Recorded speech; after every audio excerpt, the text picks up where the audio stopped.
বাসর ঘরে নবজাতক শিশুকে কোলে নিয়ে জুবুথুবু হয়ে বসে আছে 15 বছরের মেয়ে নূরা। পুরো নাম নুসরাত জাহান নূরা।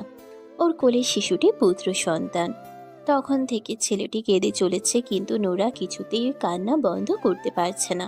বাচ্চাটা তো ওর নিজের সন্তান না, আর বাচ্চা সামলানোর অভিজ্ঞতাও ওর নেই। হয়তো অভিজ্ঞতা এতদিনে হয়ে যেত, তবে আল্লাহ তাআলা চাননি বলে আর হয়নি।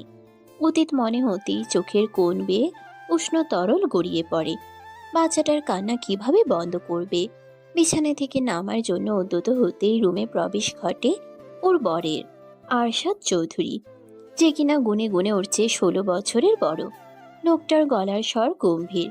যখন কথা বলে নোরার রক্ত হিম হয়ে যায়। নোরা এখন পর্যন্ত লোকটার মুখের দিকে তাকিয়ে দেখেনি, শুধু গলার স্বর শুনেছে। আরশাদ গম্ভীর আর কিছুটা রাগী স্বরে বলে, তখন থেকে কাঁদছে, শুনতে পাচ্ছ না? খাওয়াচ্ছ না কেন ওকে? নোরা মিনমিন করে বলে, কি খাওয়ামো? এখানে তো দুধ নাই। তোমাকে এনেছে কি করতে? তোমার প্রাক্তন শ্বশুর শাশুড়ি তোমাকে কিছু বলেনি? মাথা নাড়ায় নোরা। আরশাদ আগের মতো একই সুরে বলে, তুমি ওকে খাওয়াবে, নিজের ব্রেস্ট ফিডিং করা ওকে। নোরা তড়িৎ গতিতে মুখ তুলে তাকায়। আরশাদের গম্ভীর রাগী চোখ মুখ দেখে সাথে সাথেই মাথা নত করে নেয়। 30 মিনিটের মধ্যে ওকে ঘুম পাড়াবে। 30 মিনিট পর আমি রুমে আসব। মাথা নাড়ায় নোরা। আরশাদ রুম থেকে বেরিয়ে যায়। নোরা বাচ্চাটাকে নিয়ে বিছানায় উঠে বসে, আবার বাচ্চাটাকে ফিডিং করাতে শুরু করে। প্রথমে অবশ্য ওর অনেক সুসুরি লাগছিল আর অস্বস্তি বোধও হচ্ছিল। বারবার সরিয়ে নিচ্ছিল বুক থেকে। বাচ্চাটা খেতে পেয়েও আবার না পেয়ে আগের চেয়ে জোরে জোরে কাঁদতে শুরু করেছিল। আরশাদের ভয়ে নিজের সব অস্বস্তি বোধ দূরে ঠেলে খাওয়াতে শুরু করেছে। ঠিক 30 মিনিট পরেই রুমে আসে আরশাদ। বিছানার দিকে তাকিয়ে দেখে ওর ছেলে আব্রাহাম ঘুমিয়ে গেছে, আর নোরা আব্রাহামের পাশে শুয়ে আছে। এই মেয়ে, ঘুমাতে বলেছি তোমাকে আমি। মাত্রই শুয়েছিল নোরা, চোখে ঘুমও ধরা দিয়েছিল। আরশাদের রাগী গম্ভীর স্বর শুনে ভয়ে তাড়াতাড়ি উঠে বসে। বিছানা থেকে নেমে শাড়ি চেঞ্জ করো। কথাগুলো বলে নিজের ড্রেস হাতে ওয়াশরুমে প্রবেশ করে। নোরা বন্ধ হওয়া ওয়াশরুমের দরজার দিকে তাকিয়ে উপরের দিকে মুখ তুলে তাকায়। বিড়বিড় করে বলে, আল্লাহ, কি এমন পাপ করছিলাম আমি? আমার এত কষ্ট তুমি কেন দাও? এক জাহান্নাম থেকে তুইল্লাইন না আবার কই ফালাইলা? 10 লক্ষ টাকার বিনিময়ে 15 বছরের ধর্ষিতা নুরাকে কিনে এনে বিয়ে করেছে আরশাদ চৌধুরী। অবশ্য নুরা শুধু ধর্ষিতা নয়, বিধবাও। যেই ছেলে ধর্ষণ করেছিল, বিচারের সময় গ্রামের মানুষ সেই ছেলের সাথেই ওকে বিয়ে দিয়ে দিয়েছিল। এমন ধর্ষিতা মেয়েকে তো অন্য কেউ বিয়ে করতে চাইবে না। তাছাড়া ওর বাবা মাও কেউ বেঁচে নেই, তাই ওর পক্ষ নিয়ে লড়াই করার মতো কেউ নেই। গ্রামের মেম্বার চেয়ারম্যান যা ফয়সালা করে দিয়েছিল, নুরার দরিদ্র ভ্যান চালক কাকা তাই মেনে নিয়েছিল। এছাড়া আর উপায় কি? তিনি তো নুরাকে আর কোথাও বিয়ে দিতে পারতেন না। এই সমাজে ভুক্তভোগীরা ন্যায় বিচার পায় না। ভুক্তভোগীদেরকেই কোণঠাসা করে রাখে সমাজ ব্যবস্থা। আর সেই ভুক্তভোগী যদি হয় নিম্নবিত্ত পরিবারের সদস্য, তাহলে তো কথাই নেই। নুরার সাথে অন্যায় হলেও ন্যায় বিচার পাইয়ে দেয়নি কেউ। ভ্যান চালক কাকাও সেরকম কোনো ব্যবস্থা নেয়নি তখন। তার অত টাকা পয়সা নেই মানুষের পিছনে পিছনে দৌড়ে দৌড়ে খরচ করার মতন। নুরারই বা আর কি করার ছিল? গ্রামের মানুষ যা করেছে সেটাই নিয়তি হিসেবে মেনে নিয়েছিল। বিয়ের 7 মাস পর স্বামী নামক সেই জানোয়ার ধর্ষক মানুষের হাতে গণপিটুনি খেয়ে মারা যায়। তখন নুরা 7 মাসের গর্ভবতী ছিল। স্বামী মারা যাওয়ার 3.5 মাস পর শ্বশুর শাশুড়ি মিলে ওকে 10 লক্ষ টাকার বিনিময়ে বিক্রি করে দিয়েছে আরশাদ চৌধুরীর কাছে। ওর ভাগ্যটা এত ভালো কেন? 14 বছর বয়সে এক পুরুষের লালসার শিকার হয়ে তার বউ হয়ে গিয়েছিল। 15 বছর বয়সে গর্ভবতী অবস্থায় আবার বিধবাও হয়ে গিয়েছিল। ভাগ্যের ফেরে আবারও 15 বছর বয়সে আরেক পুরুষের বউ হয়ে গেল আজ। এখানেও যে ভালো থাকবে না, সুখে থাকবে না, সেটা প্রথমেই বুঝতে পেরেছে। 10 লক্ষ টাকা দিয়ে কিনে এনে ওকে মোটেও রানী বানিয়ে রাখবে না আরশাদ, এটা বুঝতে পেরে গেছে নুরা। দেখা যাক ভাগ্যে এবার কি আছে। আরশাদ ওয়াশরুম থেকে বেরিয়ে এসে দেখে নুরা এখনো আগের মতোই দাঁড়িয়ে আছে। কিছুটা ধমকে সুরে বলে, এখনো দাঁড়িয়ে আছো কেন? 2 মিনিটের মধ্যে কাপড় চোপড় খুলে বিছানায় আসবে। কথাগুলো বলতে বলতে মেন লাইট অফ করে ড্রিম লাইট অন করে বিছানায় বসে। নুরা যেন বরফের মতো জমে গেছে। ওর মধ্যে একটুও নড়াচড়া নেই, শ্বাসও বোধ হয় নিচ্ছে না। আরশাদ পুনরায় ধমক দিয়ে বলে, এই মেয়ে, কথা কানে যাচ্ছে না? কি বলেছি আমি? 2 মিনিটের মধ্যে আমি যেভাবে বলেছি সেভাবে চাই তোমাকে আমার সামনে। আব্রাহামকে বুকে আগলে ধরে একপাশে জড়সড় হয়ে শুয়ে আছে নুরা। আব্রাহাম এতক্ষণ জেগেই ছিল, একটু আগেই ঘুমালো। ছোট মেয়েটার নাজুক দেহ খানা ব্যথায় জর্জরিত হয়ে আছে, চোখের কোণ বেয়ে গড়িয়ে পড়ছে পানি। তবে কান্নার শব্দ নেই, নেই কোনো অভিযোগ। যন্ত্রণায় দম বন্ধ হয়ে আসলেও শ্বাস ফুরাচ্ছে না। জীবন ওকে যা দিয়েছে তার চেয়ে বেশি কেড়েই নিয়েছে। আনন্দের চেয়ে বেশি কষ্টই সহ্য করেছে বেশি। চোখ তুলে আরশাদের দিকে তাকায়। লোকটা উপর হয়ে শুয়ে আছে, মুখ ওর দিকেই ফিরিয়ে রাখা। গম্ভীর রাগে চোখ মুখ এখন শান্ত। লোকটা ভীষণ পাষাণ, ওকে অনেক কষ্ট দিয়েছে। একটুও দয়া মায়া নেই লোকটার মধ্যে। চোখ বন্ধ করে নেয় নুরা। ডুবে যায় সেই সন্ধ্যায়। নুরার কাকি হাঁস মুরগি পালন করেন। সন্ধ্যা হয়ে যাওয়ার পরেও হাঁসগুলো খাল থেকে উঠে আসছিল না বাড়িতে। কাকি হাঁসগুলোকে ধাওয়া দিয়ে বাড়িতে নিয়ে আসার জন্য নুরাকে খালে পাঠায়। বেশি দেরি হয়ে গেলে শেয়াল ধরে ধরে খেয়ে ফেলে, নয়তো মেরে ফেলে। হাঁসগুলোকে ধাওয়া দিয়ে খাল থেকে তুলে নেয় নুরা। নিজে যখন উঠতে যাবে তখন হুট করে ওর সামনে এসে দাঁড়ায় অনিক। ছেলেটাকে দেখেই চমকে ওঠে নুরা। দ্রুত পা চালিয়ে চলে যাওয়ার চেষ্টা করলে আচমকা ওকে চেপে ধরে। সন্ধ্যা হয়ে যাওয়ায় আশেপাশে কেউ ছিল না তখন। খালের আশেপাশে বাড়িঘরও নেই। নুরা একটা চিৎকার দিতে পেরেছিল, তবে সেই চিৎকার কারো কানে বোধহয় পৌঁছায়নি। মাগরিবের আজান হচ্ছিল চারদিকে। 14 বছরের হ্যাংলা পাতলা নুরা 25 বছরের এক তাগড়া জোয়ান ছেলের সাথে পেরে ওঠে না। অনেক নামক নরপশুর লালসার শিকার হয় সেই সন্ধ্যায়। নুরার কাকি বাড়ির সব কাজ শেষ করে ছেলেকে নিয়ে নুরাকে খুঁজতে বের হন। উনার ভীষণ রাগ হচ্ছিল নুরার উপর। নুরার কাকা তখনও বাড়িতে ফেরেনি। নুরা এমনিতে কোনোদিন সন্ধ্যার পর বাড়ির বাইরে থাকে না। আজকে হাঁসগুলো নিয়ে আসার জন্য গিয়ে কোথায় বসে আছে কে জানে। আশেপাশের প্রতিবেশীর বাড়িতে খোঁজ খবর নিয়ে খুঁজে না পেয়ে খালের পাড়ে এগিয়ে আসেন। গলা ছেড়ে দুই মা ছেলে নুরার নাম ধরে ডাকতে শুরু করে। ডাকাডাকির এক পর্যায়ে টর্চ লাইটের আলোয় খালের আশেপাশে নজর বুলায়। খালের পাড়ে তৈরি হওয়া ছোট ছোট আগাছার ঝোপ ঝাড় নাড়াচাড়া করছে। কৌতূহল নিয়ে দুজন আগায় ঝোপের দিকে। শেয়াল বা কুকুরও হতে পারে, তবুও মনে সাহস জুগিয়ে আগায় দুজন। কাছে এগিয়ে আসতেই তড়িৎ গতিতে উল্টো ঘুরে দাঁড়ায় নুরার 13 বছরের চাচাতো ভাই নূর নবী। নুরার গায়ে কাপড় নেই, ওড়না দিয়ে হাত মুখ বাঁধা, জামা দিয়ে পা বেঁধে রাখা, হাতের সাথে উল্টো করে। উঠে দাঁড়ানোর কোনো উপায় নেই। নুরার কাকি নুরার অবস্থা দেখে শকড হয়ে দাঁড়িয়ে আছেন। নুরার সাথে কি হয়েছে বুঝতে একটুও বাকি নেই। নুরা সামানে ছটফট করছে আর গড়াগড়ি খাচ্ছে। গড়াগড়ি খাওয়ার কারণেই আগাছাগুলো নড়ছিল এতক্ষণ। কাকি দ্রুত নুরার হাত পা খুলে কাপড় পরিয়ে দেন। ব্লিডিং হচ্ছে এখনো। শরীরের জায়গায় জায়গায় কামড়ের দাগ। নুরা কাকিকে জড়িয়ে ধরে হাউমাউ করে কেঁদে ওঠে। নূর নবী তখনও উল্টো ফিরে দাঁড়িয়ে আছে। নুরাকে নিয়ে নুরার কাকা কাকি আর গ্রামের কয়েকজন প্রভাবশালী লোক অনেকদের বাড়িতে আসে। বখাটে অনেক তখন বাড়িতেই ছিল। অনেকে অস্বীকার করতে পারেনি কিছুই। নোরাকে খালের দিকে আগাতে দেখেই পিছু নিয়েছিল অনেক। নোরার উপর ওর নজর ছিল অনেক আগে থেকেই। গ্রামের অনেক মেয়েকে উত্ত্যক্ত করতো অনেক, এটা গ্রামের অনেক মানুষই জানে। পরের দিন বড় করে সালিশ বসে। সেখানে ফয়সালা হয় নোরাকে 2 লক্ষ টাকা কাবিনে বিয়ে করবে অনেক। দুই পক্ষ মেনে নেয়, এছাড়া আর কোনো উপায় ছিল না। অনেক আয় রোজগার করতো না কিছু। বাপের টাকায় ঘুরে ফিরে বেড়াতো, নেশা পানি খেত, পড়াশোনাও করেনি। অনেকের বাবার একটা ছোটখাটো চায়ের স্টল ছিল, সেখানেও সেরকম আয় হতো না। গ্রামের মানুষের নজরে তখন তারা খারাপ পরিবার। মানুষের কটু কথা হাসাহাসি চলতেই থাকতো রোজ। বিয়ের আগে রেপ হলেও বিয়ের পর হতো ম্যারিটাল রেপ। প্রায় প্রতি রাতে ব্যথায় জর্জরিত করে দিত অনেক। নোরা কাঁদলে গলা চেপে ধরতো, ভয় দেখাতো, গায়ে হাত তুলতো। ছোট মেয়েটা ভয়ে চুপচাপ সব সহ্য করে নিত। কাউকে কিছু বলার সাহস পেত না। 2 মাস পরেই বুঝতে পারে গর্ভের সন্তান চলে এসেছে। অনেক তখনও সে আগের মতোই ছন্ন ছাড়া বাউন্ডুলে বেকার বখাটে। নোরার আলোতে ভরা জীবনে অন্ধকার হয়ে এসেছিল অনেক। সে অন্ধকার ওকে গ্রাস করে নিয়েছিল পুরোপুরি। বিয়ের পরেও অনেক আগের মতোই মেয়েদের উত্ত্যক্ত করত। গ্রামের মানুষ অনেককে গ্রাম থেকে বের করে দিতে চায়। গ্রামের মানুষ বের করে দেওয়ার আগেই অনিকের বাবা মা নুরা আর অনিককে নিয়ে পাড়ি জমায় ঢাকায়। বস্তির মতো একটা এলাকায় বাসা ভাড়ায় উঠে দুটো রুম নিয়ে। অনিকের বাবা ফ্লাক্সে চা নিয়ে ফেরি করে বিক্রি করত।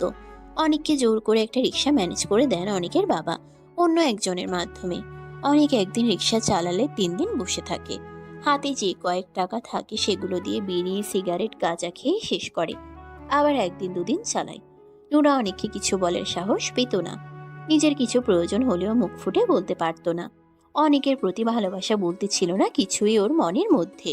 যা ছিল তা শুধুই ঘৃণা রাগ আর ক্ষোভ। এভাবেই দিন আগাতে থাকে। নুরা তখন 7 মাসের গর্ভবতী। বিকেলে রান্নার প্রস্তুতি নিচ্ছিল। ওদের ঘরের দুয়ারে অনেক মানুষের ভিড় জমে যায়। কান্নার শব্দ ভেসে আসে ওর কানে। রান্নাঘর থেকে বেরিয়ে আসে থাকার ঘরের সামনে। নজরে আসে অনেকের রক্তাক্ত নির্জীব দেহ। নুরা স্থির হয়ে দাঁড়িয়ে তাকিয়ে থাকে অনেকের নির্জীব দেহের দিকে। সেদিন ওর কাকিও এভাবেই স্থির হয়ে দাঁড়িয়ে তাকিয়েছিল ওর দিকে। অনেকের সাথে কি হয়েছিল, ওকে কেন মেরেছে, কে মেরেছে, কখনোই জানতে চায়নি নুরা। অনেকের মৃত্যুতে আয়োজন আহাজারি করে ওর কান্নাও আসেনি। 7 মাস একসাথে থাকলেও মন দেওয়া নেওয়া হয়নি দুজনের। দৈহিক চাহিদায় অনেক ওর কাছে আসতো, প্রয়োজন শেষে আবার দূরে ঠেলে দিত। অনেককে ভালোবাসার মতো কিছুই করেনি অনেক ওর জন্য। অনেক কোনো ভালো স্মৃতি দেয়নি ওকে। সবসময় নিজের ভোগের বস্তুর মতো দেখেছে আর ব্যবহার করেছে। এমন মানুষের প্রতি ভালোবাসা কিভাবে জন্মাবে? অনেকের জন্য কান্না না আসলেও নিজের সন্তানের জন্য কান্না আসছিল। ও এতিম, আর ওর সন্তানও দুনিয়ায় আসার আগেই এতিম হয়ে গেল। এতিমদের এই সমাজে কোনো দাম নেই। এই সমাজে এতিম মানেই বোঝা। আশেপাশের অনেকেই বলাবলি করছিল, এটা কেমন বউ? জামাই মরে গেছে কিন্তু কাঁদে না কেন? কেউ তো আর জানে না ওর ছোট মনের ভেতর কত ক্ষত আর দুঃখ জমে আছে। সেই দুঃখ ভেদ করে অনেকের জন্য কান্না আসতে পারছে না ওর 2 চোখে। অনেককে গ্রামে নিয়ে দাফন করা হয়েছে। অনেকের একটা ছোট বোন আছে, বিয়ে হয়েছে অনেক আগে, তার 2টো সন্তানও আছে। অনেকের আর কোনো ভাই বোন নেই। অনেকের শোক কাটিয়ে ওঠার আগে অনেকের বাবা মা নুরাকে নিয়ে ঢাকায় ফিরে আসে। অনেকের বাবা মায়ের ঢাকায় থাকার আর কোনো দরকার নেই। বখাটে অনেক তো নেই মেয়েদের উত্ত্যক্ত করার জন্য। কয়েকজন কিছু টাকা পাবে তাদের কাছে, সেগুলো পরিশোধ করে গ্রামে ফিরে যাবে আবার। একা রুমে রাতে শুয়ে অনেকের কথা স্মরণ হতো নুরার। আশ্চর্য, যার মৃত্যুতেও ওর কান্না আসেনি, এখন তার অনুপস্থিতিতে তার শূন্যতা অনুভব করছে। অনেক আর আসেনি ওই রুমে। ওকে ঘুম থেকে টেনে তুলে ব্যথায় জর্জরিত করেনি, গলা চেপে ধরেনি, গালাগালি করেনি, গায়ে হাত তোলেনি। ওকে যন্ত্রণা দেওয়ার জন্য আর ফিরে আসেনি। সবাইকে মুক্তি দিয়ে চলে গিয়েছে সারা জীবনের জন্য। অনেকের মৃত্যুর 1.5 মাস পেরিয়ে যায়। নুরা শুনেছিল অনেককে গণপিটুনি দিয়ে মারা হয়েছে। রিক্সা চালাতে গিয়ে কোনো মেয়ের সাথে নাকি ঝামেলা করেছিল। অবশ্য এই ছেলের তো সুন্দরী মেয়ে দেখলে হুঁশ থাকতো না। বেশি কিছু জানার আগ্রহ দেখায়নি নুরা। নামাজ পড়ে অনেকের জন্য দোয়া করত। যতই হোক স্বামী ছিল তো। দুপুরে রান্নার শেষে গোসল করে নামাজ আদায় করে খাবার খায়। বিছানায় শোয়ার পর অনুভব করে পেটের ভেতর বাচ্চা নড়াচড়া করছে না। স্মরণ হয় আজ সকাল থেকেই খুব একটা নড়াচড়া করেনি। ডেলিভারির সময়ও প্রায় হয়ে এসেছে। গ্রামে কাকার বাড়িতে চলে যেতে চেয়েছিল, তবে ওর শ্বশুর শাশুড়ি রাজি হননি। ওনারও গ্রামে ফিরে যেতে চাইলেও আর যাননি, হয়তো আর যাবেনও না। বিকেলে শাশুড়িকে জানাই বাচ্চা নড়াচড়া করছে না দুপুর থেকে। সে গুরুত্ব না দিয়ে বলেছিলেন, মধ্যে মধ্যে বাচ্চা চুপচাপ থাকে, সমস্যা নাই, পরে আবার নড়াচড়া করব। কিন্তু ওর বাচ্চা আর নড়াচড়া করেনি। রাতে পেইন শুরু হয়। পরের দিন সকালে হাসপাতালে যাওয়ার পর মৃত বাচ্চা ডেলিভারি হয়। মেয়ে হয়েছিল। নুরা নিজের সন্তান হারিয়ে সেদিন কেঁদেছিল ভীষণ। পরে আবার আস্তে আস্তে নিজেই নিজের মনকে বুঝ দিয়েছে। এতিম হয়ে বেঁচে থাকার চেয়ে না থাকাই ভালো। নানান চিন্তা মাথায় ঘুরঘুর করত। কেমন যেন পাগলের মতো অবস্থা হয়ে গিয়েছিল। ওর শাশুড়ি ওকেই দোষ দিত বাচ্চা মারা যাওয়ায়। নোরা নাকি ইচ্ছে করে মেরেছে ওর সন্তানকে, নিজের রাস্তা খালি করার জন্য। অন্য কাউকে বিয়ে করার জন্য যেন বাধা না থাকে তাই বাচ্চাকে মেরেছে। নোরা কাকার বাড়িতে ফিরে যেতে চাইলেও ওর কাকা কাকি আগ্রহ দেখায়নি। যে বোঝা ঘাট থেকে নেমে গিয়েছে সে বোঝা আর ঘাড়ে তুলতে চায়নি। তারপর একদিন কিভাবে যেন আরশাদ চৌধুরী ওর খোঁজ পেয়ে গেল। তারপর টাকার বিনিময়ে চিরদিনের জন্য কিনে নিয়ে আসলো নিজের কাছে। আরশাদ চৌধুরী চাইলেই ধনী পরিবারের মেয়েকে বিয়ে করতে পারত, চাইলে অবিবাহিত সুন্দরী মেয়ে বিয়ে করতে পারত। আরশাদ চৌধুরী ভীষণ চালাক চতুর একজন মানুষ। সে জানে নোরাকে যেভাবে খুশি সেভাবেই নাচাতে পারবে। ও টু শব্দের বিপরীতে নোরা টু শব্দ করতে সাহস করবে না কোনোদিন। নোরা শোয়া থেকে উঠে ফ্রেশ হয়ে আসে। সারা অঙ্গে ব্যথা অনুভব করছে। মনে হচ্ছে কেউ যেন খুব মেরেছে ওকে। বিষণ্ণ হয়ে উদাস মনে সোফায় গায়ে লিয়ে বসে পড়ে। অনিকের বাবা মা ওকে পছন্দ করে না, ভালোবাসে না জানতো, কিন্তু টাকার বিনিময়ে এভাবে বিক্রি করে দেবে কল্পনাও করেনি। বিছানায় শুয়ে থাকা আরশাদের দিকে তাকায় আবার। আরশাদের প্রথম বউ কোথায়? এত ছোট বাচ্চা রেখে কোথায় গেছে? মারা গেছে নাকি বাড়িতেই আছে? আরশাদের পরিবারের সবাই কোথায়? নানান প্রশ্ন মাথায় ঘুরঘুর করলেও উত্তর দেওয়ার মতো কেউ নেই। আরশাদকে স্বাভাবিক মানুষের মতো লাগেনি ওর কাছে, কেমন যেন সাইকো টাইপের। আরশাদের ঘুম ভাঙে অনেক দেরি করে। শোয়া থেকে উঠে বসে কিছু সময় চোখ বন্ধ করে বসে থাকে। চোখ মেলে বিছানায় তাকায়। নোরা বা আব্রাহাম কাউকেই দেখতে পায় না। পুরো রুমে নজর বুলায়। ব্যালকনির দরজা খোলা দেখতে পায়। এই মেয়ে, নোরা দ্রুত পায়ে রুমে প্রবেশ করে আব্রাহামকে নিয়ে। আমি যতক্ষণ রুমে থাকবো আমার সামনে থেকে নড়বে না, বেলকনিতেও যেতে পারবে না। আমার অনুমতি ব্যতীত এই রুমের বাইরে পা রাখবে না। গম্ভীর স্বরে বলে কথাগুলো। নোরা মাথা নাড়ায়। আর রাতে যা যা বলেছি মনে আছে? এবারেও মাথা নাড়ায় নোরা। আরশাদ রেগে বলে। মুখে বলতে কষ্ট হয়। নোরা কম্পিত স্বরে বলে। সব মনে আছে আর মনে থাকবে। সারাদিন পেরিয়ে রাত নেমে এসেছে আবার। নোরা নিজের ব্রেস্টে ব্যথা পাচ্ছে ভীষণ।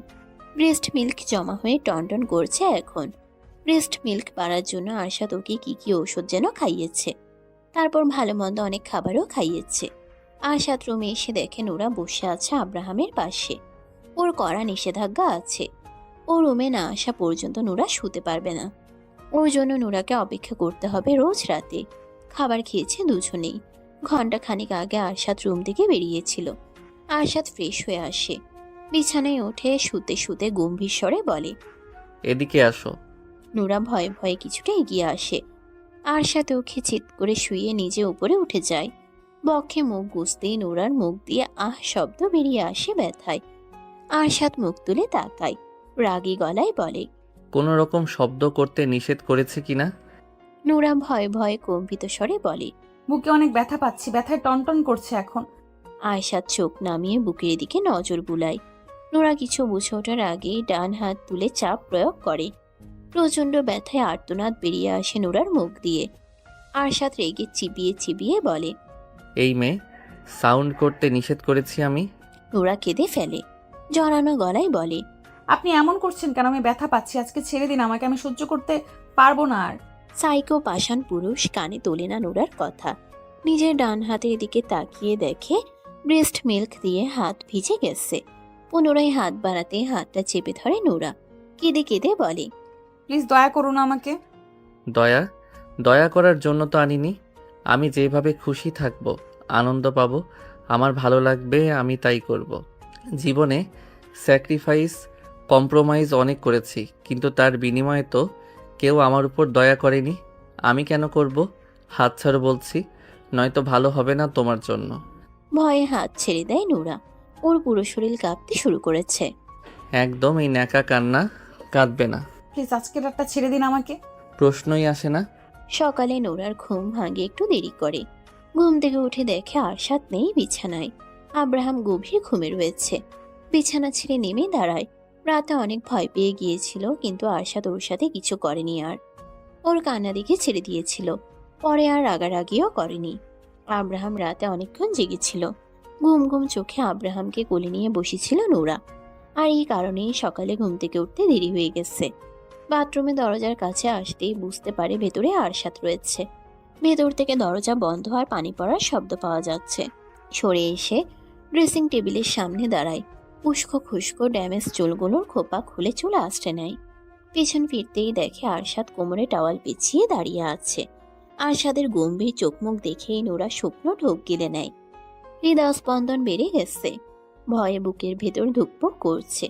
আরশাদকে নিজের দিকে এগিয়ে আসতে দেখে গলা শুকিয়ে যায় আরো। সামনে থেকে সরবে নাকি দাঁড়িয়ে থাকবে বুঝতে পারছে না। সরলে যদি রেগে যায়, আবার না সরলেও যদি রেগে যায়, কোন দিকে যাবে নোরা? এমন অদ্ভুত একজন মানুষের সাথে এক ছাদের নিচে একসাথে কিভাবে বসবাস করবে নোরা? অনেক যত খারাপই থাকুক, এই আরশাদ চৌধুরীর মতো ছিল না। সামনে থেকে সরবে নাকি এভাবেই মূর্তির মতো দাঁড়িয়ে থাকবে? চিবিয়ে চিবিয়ে বলা কথাগুলো শুনে দ্রুত সরে দাঁড়ায় নূরা। আরশাদ ড্রেসিং টেবিলের সামনে এসে দাঁড়ায়। নূরা আর দেরি করল না, দ্রুত পায়ে বাথরুমে প্রবেশ করে। এই লোকের সামনে দাঁড়িয়ে থাকার চেয়ে বাথরুমে গিয়ে বসে থাকা ভালো। বেশ অনেকক্ষণ পর বাথরুম থেকে বেরিয়ে আসে নূরা। আরশাদ ফর্মাল ড্রেস পরে রেডি হয়ে বসে আছে বিছানায়। নূরা বের হতেই আগুন চোখে তাকায়। ওর চাহনি দেখে নোরার আত্মা খাঁচা ছাড়া। আরশাদ গম্ভীর অথচ রাগী স্বরে বলে, ফ্রেশ হতে কতক্ষণ লাগে? সারা জীবন বাথরুমেই বসে থাকার প্ল্যান করেছিলে নাকি? নোরা কিছু বলে না। টেবিলের উপর খাবার রাখা আছে, খেয়ে নেবে। আমি এখন বের হব, ফিরবো দুপুরে। আব্রাহামকে দেখে রাখবে, ওকে কাঁদালে খবর আছে তোমার। নোরা চুপচাপ শোনে সব কথা। আরশাদ বসা থেকে উঠে দাঁড়ায়। ধূপধাপ পা ফেলে দরজার কাছে এগিয়ে যায়। আবার পেছন ফিরে তাকিয়ে বলে, মনের ভুলেও রুমের বাইরে বের হলে পা কেটে ফেলবো আমি। বের হব না। মনে থাকে যেন। থাকবে। আরশাদ বেরিয়ে চলে যায় দরজা ভিজিয়ে দিয়ে। নোরা ফোঁস করে স্বস্তির শ্বাস ছেড়ে। যাই হোক, দুপুর পর্যন্ত শান্তিতে থাকতে পারবে আজকে। খাবার খেতে বসে আরশাদের কথা স্মরণ হয়। লোকটা খেয়েছে, খায়নি বোধ হয়। গতকাল রুমে বসে ওর সাথেই খেয়েছিল 3 বার। আজকে বোধ হয় নিচে গিয়ে খাবে। নোরা বেশি কিছু ভাবলো না, খিদে পেয়েছে তাই খাওয়া শুরু করে। খাবারের স্বাদ অনেক ভালো। আর এইসব খাবার আগে কোনোদিন খায়নি নোরা। এমন দামি দামি খাবার খাওয়ার মতো ভাগ্য ওর ছিল নাকি কোনোদিন। কাকির সংসারে কাকি যা দিত তাই খেত। শাশুড়ির সংসারেও শাশুড়ি যা খেতে দিত তাই খেত। এই বাড়িতেও যা দেয় তাই খায়, কিন্তু ওর খাওয়া শেষ হয় আর আব্রাহাম ঘুম থেকে উঠে যায়। নোরা দ্রুত হাত ধুয়ে পানি খেয়ে বিছানায় উঠে আসে। আব্রাহামের গায়ের উপর থেকে ব্ল্যাঙ্কেট সরিয়ে নেয়। কাপড় চোপড় পরিবর্তন করে কোলে তুলে নেয়। বাচ্চার যত্ন কিভাবে করতে হয় নোরার জানা নেই। যেভাবে নিজে পারছে সেভাবেই করছে বিয়ের রাত থেকে। দুপুরে ফেরার কথা থাকলেও আরশাদ ফেরে সন্ধ্যার পর। ক্লান্ত শরীরে রুমে প্রবেশ করতেই দেখে নোরা আব্রাহামকে কোলে নিয়ে বসে আছে বিছানায়।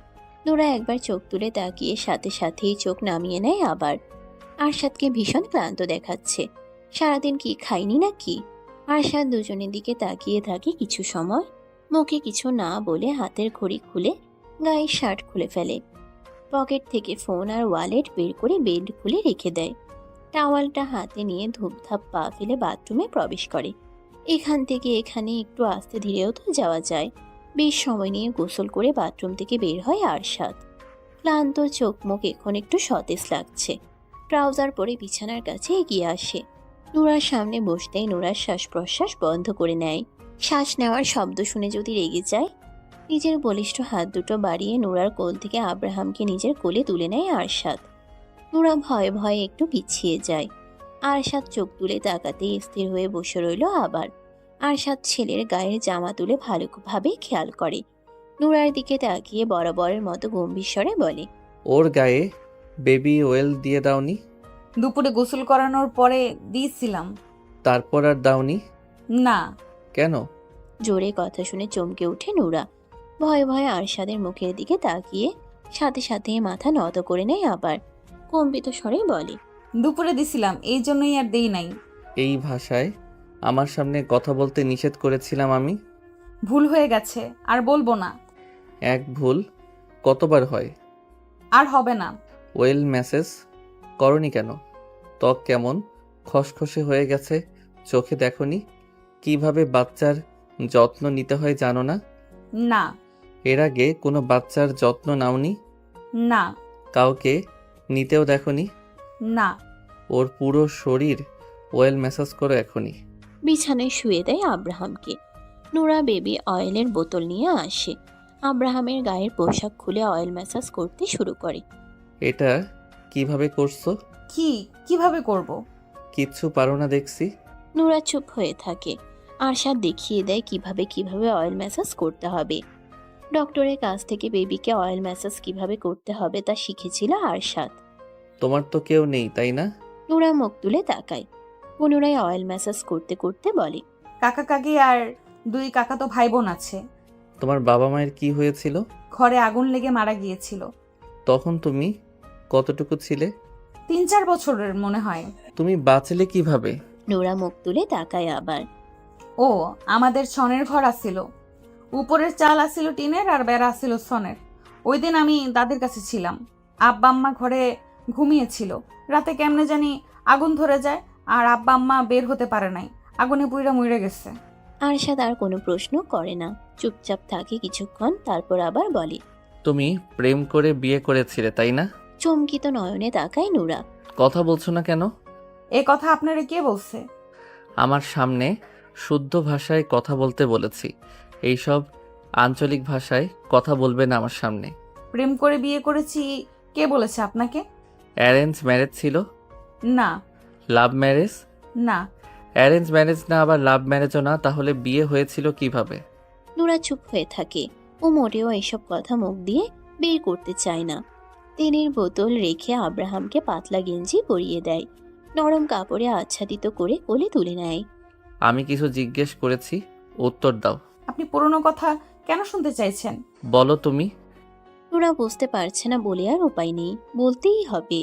মাথা নত করে আব্রাহামের মুখের দিকে তাকিয়ে বলতে শুরু করে সেদিন সন্ধ্যা থেকে পরের দিন বিয়ে হওয়া পর্যন্ত সকল ঘটনা। নুরার কথা শেষ হতে আশার চোখ বন্ধ করে নেয়, লম্বা শ্বাস টেনে নিয়ে ফোঁস করে ছাড়ে। বুকের ভিতর কিছু একটা হচ্ছে। কিছু সময় পর চোখ মেলে তাকায়। নুরা এখনো আব্রাহামের মুখের দিকে তাকিয়ে আছে। ওর চোখ দুটো থেকে টপ টপ করে পানি গড়িয়ে পড়ছে আব্রাহামের গায়ের উপর। আরশাদ পুনরায় গম্ভীর স্বরে বলে। বিয়ের পর থেকে শেষ পর্যন্ত বলো, কোনো কিছু যেন বাদ না পড়ে। নুরা নিচের দিকে দৃষ্টি রেখেই শুরু থেকে শেষ পর্যন্ত খুলে বলে সব। ওর হেঁচকে উঠে গেছে। আরশাদ হাত বাড়িয়ে ছেলেকে কোলে তুলে নেয়, ক্ষুব্ধ স্বরে বলে। ওই দুজন আমাকে মিথ্যে বলেছে তাহলে? নুরা চোখের পানি মুছে মুখ তুলে তাকায়। আরশাদের কথাগুলো বুঝতে পারেনি বোধ হয়। কে মিথ্যে বলেছে এটা জিজ্ঞেস করার সাহস হচ্ছে না ওর। আরশাদ আবার বলে। তুমি মিথ্যে বলেছ না তো আমাকে? নুরা দ্রুত দুদিকে মাথা নাড়ায়। আমি কিন্তু মিথ্যে একদম সহ্য করতে পারি না। খোঁজ নিয়ে যদি জানতে পারি তুমি আমাকে মিথ্যে বলেছ, তাহলে তোমার কি অবস্থা করব কল্পনাও করতে পারবে না। আমি মিথ্যে বলিনি আপনাকে। এত কিছু হওয়ার পরেও তুমি কেন তোমার কাকার বাড়িতে ফিরে যাওনি? ফিরে যেতে চেয়েছিলাম, কিন্তু কাকা কাকি নিতে চাইনি। ঘাট থেকে নেমে যাওয়া বোঝার ঘাড়ে তুলতে চাইনি। আমাকে অনেকের বাবা মার সাথেই মানিয়ে নিয়ে থাকতে বলেছিল। যাও, মুখ ধুয়ে আসো। নুরা বিছানা থেকে নেমে বাথরুমে প্রবেশ করে। বাথরুমে প্রবেশ করেই শব্দ করে কেঁদে ওঠে, দ্রুত নিজের মুখ নিজেই চেপে ধরে কান্নার শব্দ বন্ধ করার জন্য। রুমে বসে থাকা আরশাদ নুরার কান্না স্পষ্ট শুনতে পেয়েছে। এতক্ষণ ওর সামনে বসে থাকায় কাঁদতে পারছিল না। বসা থেকে উঠে ছেলেকে কোলে নিয়ে রুম থেকে বেরিয়ে যায়। নুরা বাথরুম থেকে বেরিয়ে হাত মুখ মুছে নেয়। আরশাদ রুমে নেই এখন। বাথরুম থেকে বের হতে কি বেশি দেরি করে ফেলেছে? আরশাদ কি রাগারাগি করবে ওর উপর? মনে মনে ভয় পাচ্ছে নুরা। বিছানার দিকে আগাতেই গলা খাকারি দিয়ে রুমে প্রবেশ করে একজন মেয়েট। কাচের ছোট গোল টেবিলের উপর ট্রে রেখে রুম থেকে বেরিয়ে যায়, খালি জগ দুটো হাতে নিয়ে। আরশাদ রুমে প্রবেশ করে। ওকে দেখে একপাশে জড়সড় হয়ে দাঁড়ায় নুরা। আব্রাহাম ঘুমিয়ে গেছে। বিছানায় শুয়ে দিয়ে ঢেকে দেয় আরশাদ। সোজা হয়ে দাঁড়িয়ে নুরার দিকে তাকাতেই নুরা মাথা নিচু করে নেয়। খিদে পেয়েছে আমার। নুরা চোখ তুলে একবার তাকিয়ে টেবিলের কাছে এগিয়ে আসে। দুটো প্লেট সোজা করে খাবার বেড়ে নেয়। মিট নক করে অনুমতি নিয়ে রুমে প্রবেশ করে। পানির জগ দুটো রেখে চলে যায় সাথে সাথেই। আরশাদ চেয়ার টেনে বসে খাবার খাওয়ার জন্য। কাজের চাপে দুপুরে খাওয়ার সময় পায়নি, আর ওর খেতেও ইচ্ছে হয়নি। খেতে বসছো না কেন? দ্রুত চেয়ারে বসে পড়ে নুরা। প্লেটের দিকে দৃষ্টি রেখে খাওয়া শুরু করে। খাওয়ার ফাঁকে ফাঁকে আরশাদের কিছু লাগবে কিনা জিজ্ঞেস করে তুলে দেয় প্লেটে। খাওয়া শেষে আরশাদ রুম থেকে বেরিয়ে যায়। নুরা প্লেট বাটিগুলো গুছিয়ে রেখে বিছানায় এসে বসে। এখন ওর শুয়ে ঘুমোতে ইচ্ছে করছে।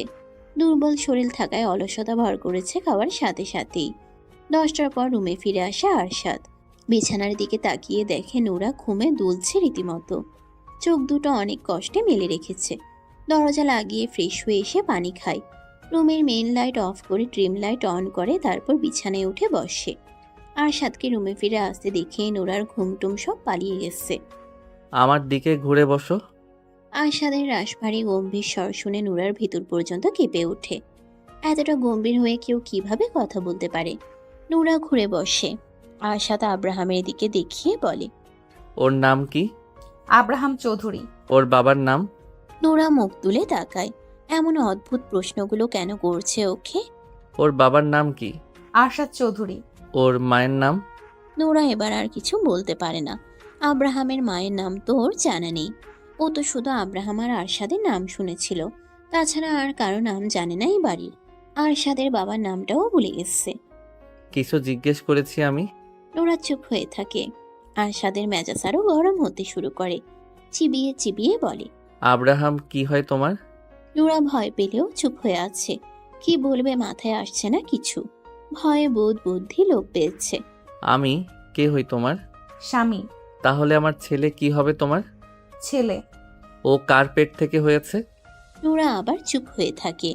আরশাদ মেজাজ হারিয়ে নোরার চোয়াল চেপে ধরে মুখের দিকে তুলে বলে, আব্রাহাম আমার আর তোমার ছেলে। ওর বাবা আমি, আর মা তুমি। ও তোমার পেট থেকে হয়েছে? কার পেট থেকে হয়েছে? নোরা ভয়ে ভয়ে কম্পিত স্বরে বলে, আমার। ওর মা কে? আমি। ওর বাবা মা কে? আমি আর আপনি। হ্যাঁ, সারা জীবন মনে থাকে যেন এই কথাগুলো। আমরা আসল সত্যি জানলেও পুরো দুনিয়া জানবে ও তোমার পেট থেকে হয়েছে। ওর আসল বাবা মা আমরা, বুঝতে পেরেছো? হ্যাঁ। আরশাদ নোরার চোয়াল ছেড়ে দেয়। এক টানে শুয়ে দেয় বিছানায়। মুহূর্তেই নিজে উঠে যায় নোরার উপরে। ঘাড়ে মুখ গুজতেই বুঝতে পারে নোরা নাক টানছে। বিরক্তিতে মুখ তুলে তাকিয়ে রাগী স্বরে বলে, কি হয়েছে? ছেড়ে দিন আমাকে। গতকাল কি বলেছিলে মনে নেই?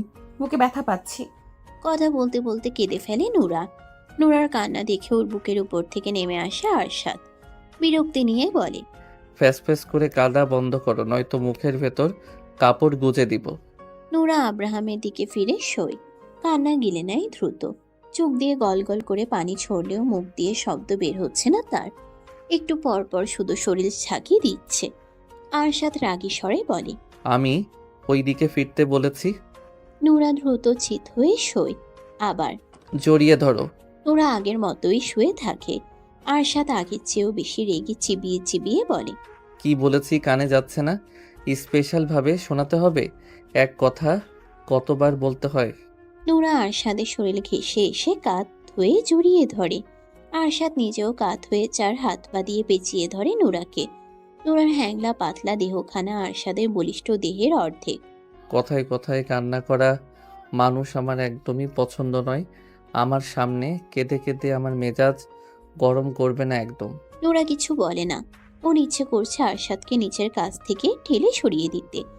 অস্বস্তি হচ্ছে, হাঁসফাঁস লাগছে, দম বন্ধ হয়ে আসছে। এই বাহুবন্ধন থেকে মুক্ত হতে পারলেই ভালো লাগতো।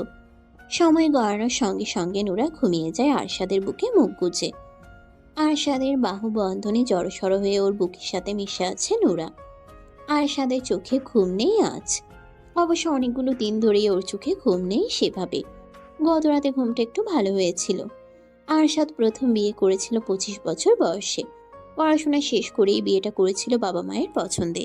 মেয়েটা ছিল ভীষণ সুন্দরী, দেখলেই চোখ জুড়িয়ে যেত।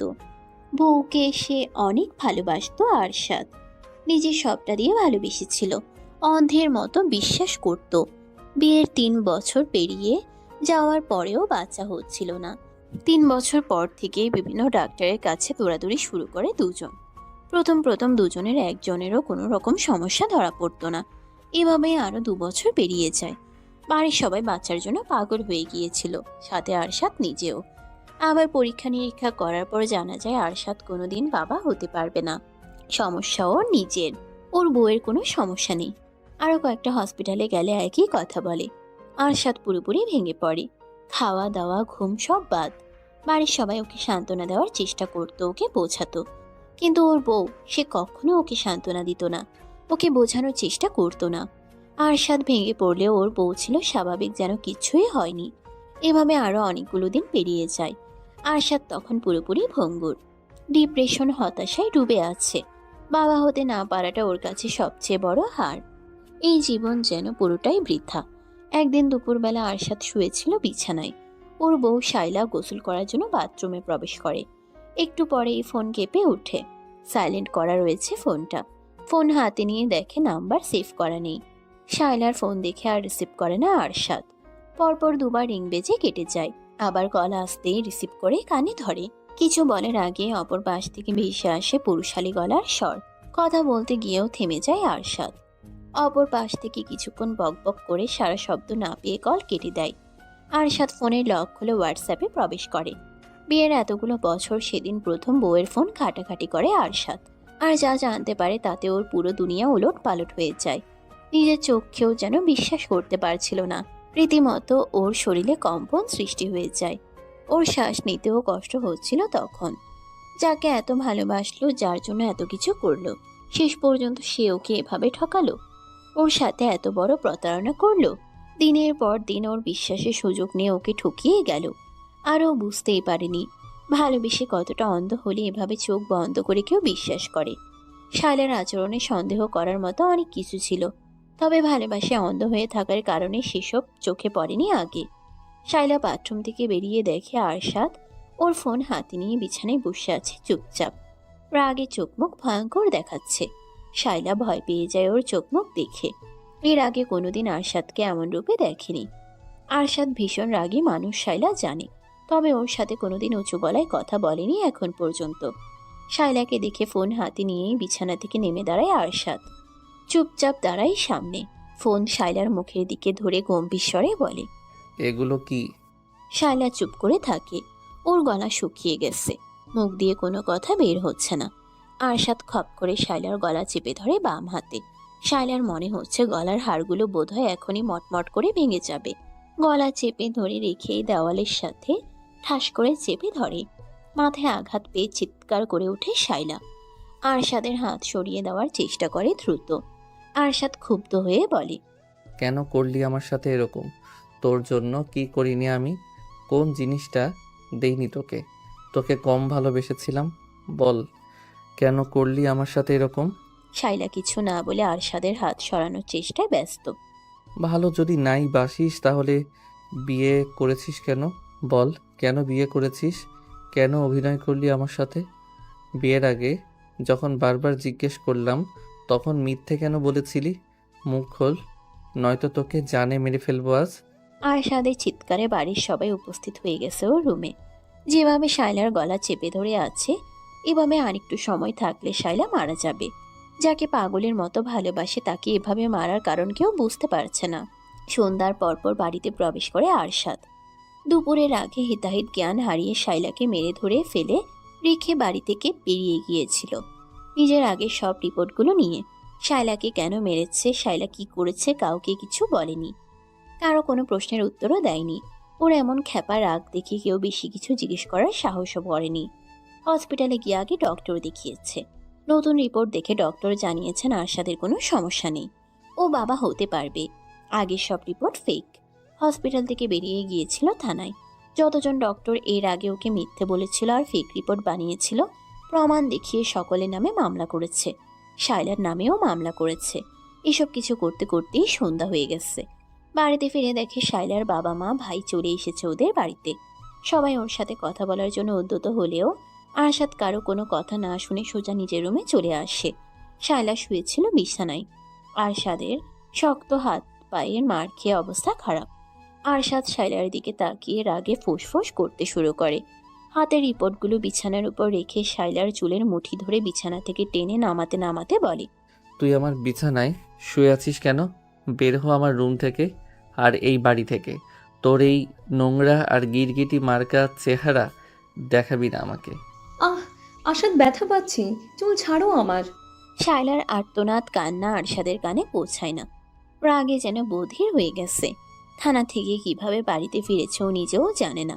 বল, তুই আমার সঙ্গে কেন নাটক করলি এতকাল? শায়লা ওর প্রশ্নের উত্তর দিচ্ছে না দেখে আবার গলা চেপে ধরে শক্ত করে।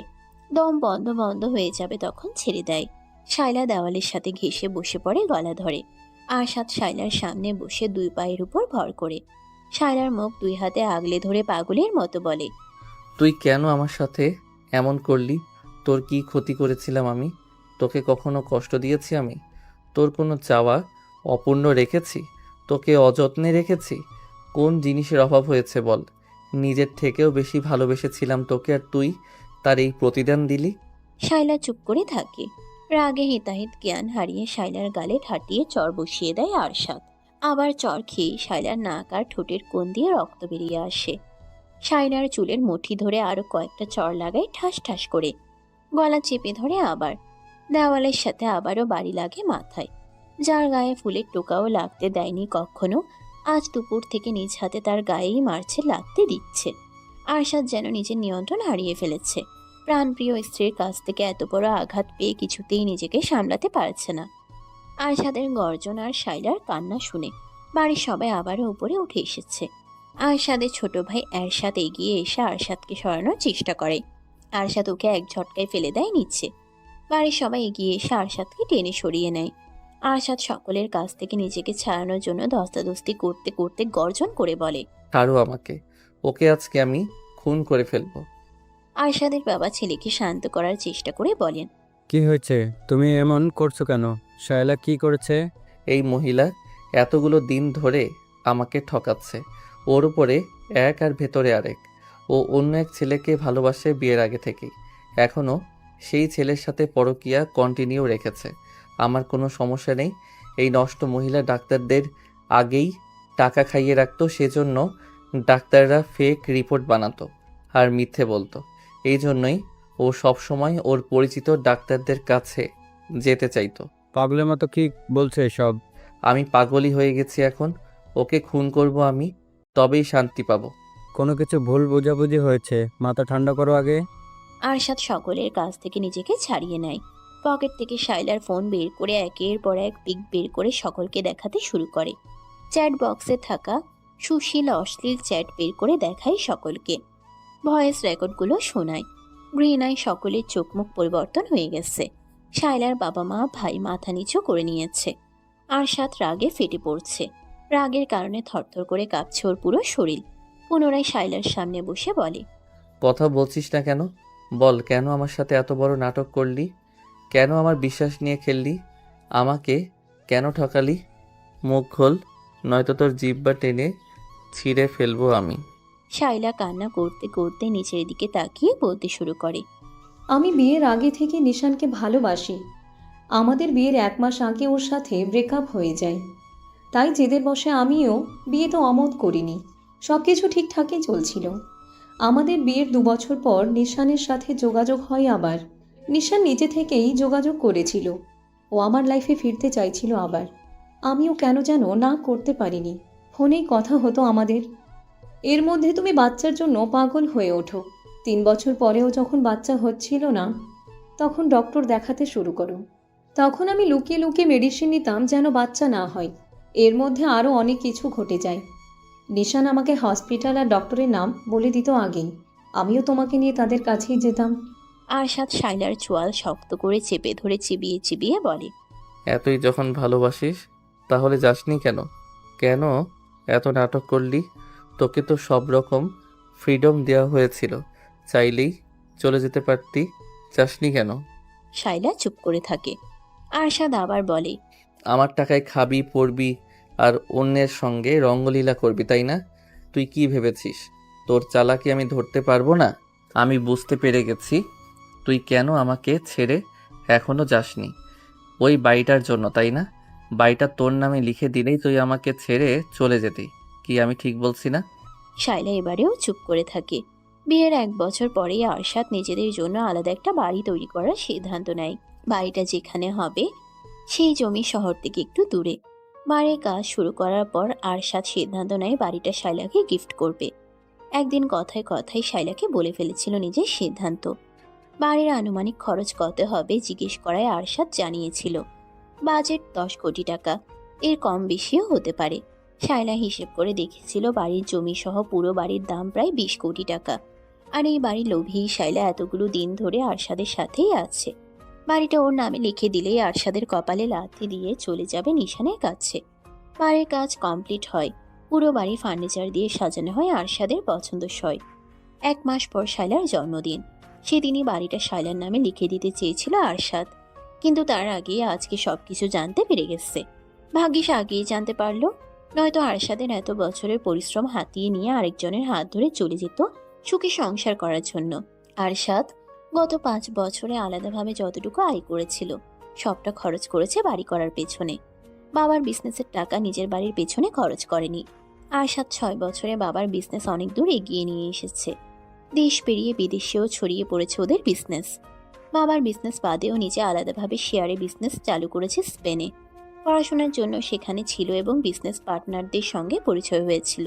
আরশাদ সময় নষ্ট করে না, সকলের সামনে গর্জন তুলে বলে, আজকে এই মুহূর্তে তোকে আমি তালাক দিচ্ছি। 1 তালাক, 2 তালাক, 3 তালাক। আজকে থেকে তোর সাথে আমার কোনো সম্পর্ক নেই। এতগুলো বছরে আমার অনেক টাকা পাচার করেছিস নিজের পরকীয়ার প্রেমিকের কাছে। তুই এই বাড়ি থেকে একটা সুতোও নিতে পারবি না। এক্ষুনি বের হবি এই বাড়ি থেকে। আমার পেছনে আরও ষড়যন্ত্র করার চেষ্টা করবি তো তোদের দুটোকেই ধরে জেলে ভরে দেব। আমার কত টাকা লুটেছিস দুজন, সব প্রমাণ আছে আমার কাছে। বের হ বাড়ি থেকে। এই আপনাদের মেয়েকে নিয়ে বের হন বাড়ি থেকে। অফিসিয়ালি ডিভোর্সের দিন কোর্টে দেখা হবে। যান এখন এখান থেকে। এই নষ্ট মহিলা, বের হ আমার রুম থেকে। শায়লার ভাই রাগে অপমানে তেড়ে এসে শায়লাকে মেরে ধরে ধুপধাপ শব্দ তুলে বেরিয়ে যায় রুম থেকে। ওর ইচ্ছে করছে শায়লাকে এখানেই জবাই করে রেখে যেতে। শায়লার বাবা কোনো কথা না বলে গটগট করে হেঁটে বেরিয়ে যান রুম থেকে। শায়লার মা বেরিয়ে যেতে নিলেই আরশাদ রেগে ওনার দিকে তাকিয়ে বলে, কি বলেছি শুনতে পাননি? আপনাদের মেয়েকে নিয়ে যান, নয়তো ওকে খুন করব আমি। খুন করেই ফেলো, একে আমি আমার বাড়িতে নেব না। এই দিন দেখার আগে কেন আমার মরণ হলো না? আরশাদ শায়লার হাত ধরে টেনে নিয়ে রুম থেকে বের হয়। ওর বড় বড় কদমের সাথে পেরে উঠছে না শায়লা। আরশাদ এক প্রকার ওকে টেনে হিঁচড়ে নিচে নামাচ্ছে। বাড়ি থেকে বেরিয়ে রাস্তায় ছুঁড়ে ফেলে এক প্রকার। একদলা থুতু ছুঁড়ে দিয়ে মুখের উপর গেট লাগিয়ে দেয়। উল্টো ঘুরে সোজা নিজের রুমে চলে আসে। দরজা লাগিয়ে স্থির হয়ে দাঁড়ায়। বুকের ভেতর যন্ত্রণায় ফেটে যাচ্ছে, শ্বাস বন্ধ হয়ে আসছে। কাকে এত ভালোবাসলো এতকাল, কাকে নিয়ে রোজ স্বপ্ন দেখত, কাকে ভালো রাখার জন্য দিনরাত পরিশ্রম করত, কার জন্য এত কিছু করেছে। একজন বিশ্বাসঘাতক স্বার্থপর লোভী নষ্ট মহিলার জন্য এত কিছু করলো এতকাল। একসাথে থেকেও কেন এতকাল কিছু বুঝতে পারলো না। ভালোবাসায় এতটাই অন্ধ হয়ে গিয়েছিল যে শায়লাকে নিয়ে অমন কিছু ভাবার দুঃসাহস করতো না আরশাদ। প্রাণপ্রিয় স্ত্রী, হ্যাঁ, কি করেনি এই মেয়ের জন্য? যখন যা চেয়েছে সব দিয়েছে, যেভাবেই হোক যখন যা করতে চেয়েছে তাই করতে দিয়েছে, সব রকম ফ্রিডম দিয়েছিল। আর এই মহিলা কি করলো? গত 4টা বছর ধরে ওকে নিখুঁতভাবে ঠকিয়ে গেল। কি নিখুঁত তার অভিনয়! ওই মায়াবী চেহারায় এত নিখুঁত অভিনয় কিভাবে লুকিয়ে রাখতো? আসলেই কি ওই চেহারা মায়াবী ছিল? কই, ওই চেহারা তো ওর কাছে দুপুর থেকে একটুও মায়াবী লাগেনি, বরং লেগেছে ভয়ঙ্কর রকমের হিংস্র। বেশি ভালোবাসতো যে, তাই মায়াবী লাগতো আগে। এই শায়লাকে ভালোবাসেনি আরশাদ, ও ভালোবেসেছিল সেই শায়লাকে, যে কিনা ওর হাত ধরে ওর চোখে চোখ রেখে বলেছিল, আমি সারা জীবন তোমার সাথেই থাকবো, কোনোদিনও তোমার হাত ছাড়বো না। তুমি আমার জীবনের প্রথম এবং শেষ পুরুষ। হাঁটু মুড়ে বসে পড়ে আরশাদ। বুকের বাম পাশে শক্ত করে চেপে ধরে জড়ানো গলায় বলে, কেন আমাকে এভাবে ঠকালে? আমি তোমার এই রূপ কিছুতেই মানতে পারছি না। তুমি বলেছিলে আমি তোমার জীবনের প্রথম পুরুষ, অথচ আমি দ্বিতীয় জন ছিলাম। এত নিখুঁত অভিনয় তুমি কিভাবে করলে এতগুলো দিন ধরে? তুমি লাস্ট মেসেজে কি লিখেছিলে? আমাকে তোমার এখন সহ্য হয় না, আমাকে দেখলে তোমার খুন করতে ইচ্ছে করে। নরম গলায় কথাগুলো বলতে বলতে হঠাৎই গর্জন করে উঠে আবার মিষ্টি ভাষায় গালাগালি করতে শুরু করে শায়লাকে উদ্দেশ্য করে। বসা থেকে উঠে শায়লার যা যা হাতের কাছে পায় সবকিছু ছুঁড়ে ফেলতে শুরু করে। রুমের বাইরে দাঁড়িয়ে সবাই রুমের ভেতরে চলা তাণ্ডব স্পষ্ট অনুভব করতে পারছে। আরশাদ রুমের ভেতরে পাগলের মতো চিৎকার শুরু করেছে রীতিমতো। পুরো বাড়ি কেঁপে উঠছে যেন ওর চিৎকারে আর তাণ্ডবে।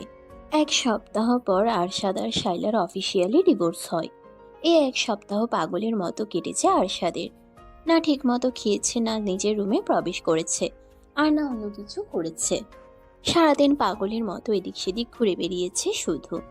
বাড়িতে ফিরলেও নিজের রুমে প্রবেশ করেনি, গেস্ট রুমে থেকেছে। যা কিছুর প্রয়োজন হয়েছে ছোট ভাই বোন নয়তো মাকে দিয়ে আনিয়ে নিয়েছে। ওই রুমে প্রবেশ করলে আরো পাগলের মতো হয়ে গেছে। শায়লার সাথে কাটানো স্মৃতিগুলো মাথা চাড়া দিয়ে উঠেছে। সবকিছু ধ্বংস করে দিতে ইচ্ছে করেছে তখন। অফিসিয়ালি ডিভোর্স হওয়ার পর আরশাদ ওই বাড়িতে আর ফিরে যায়নি। নিজের টাকায় করা বাড়িটাই চলে আসে একাই।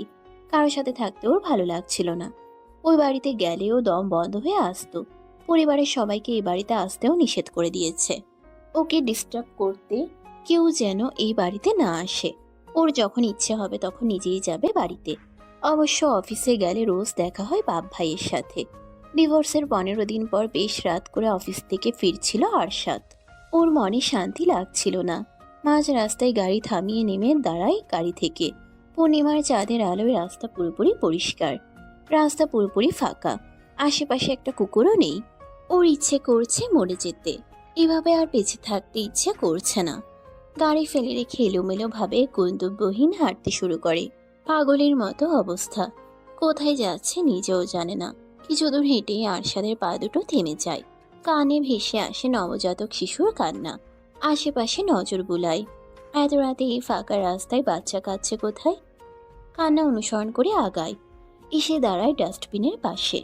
পকেট থেকে ফোন বের করে টর্চ অন করে। রক্ত মাখা কাপড়ে আচ্ছাদিত করা একটা বাচ্চা গলা ছেড়ে কেঁদে চলেছে। আরশাদ স্থির হয়ে দাঁড়িয়ে থাকে কিছু সময়। তারপর ঝুঁকে পড়ে বাচ্চাটার দিকে। হাত বাড়িয়ে গায়ের উপর থেকে কাপড় সরিয়ে দেয়।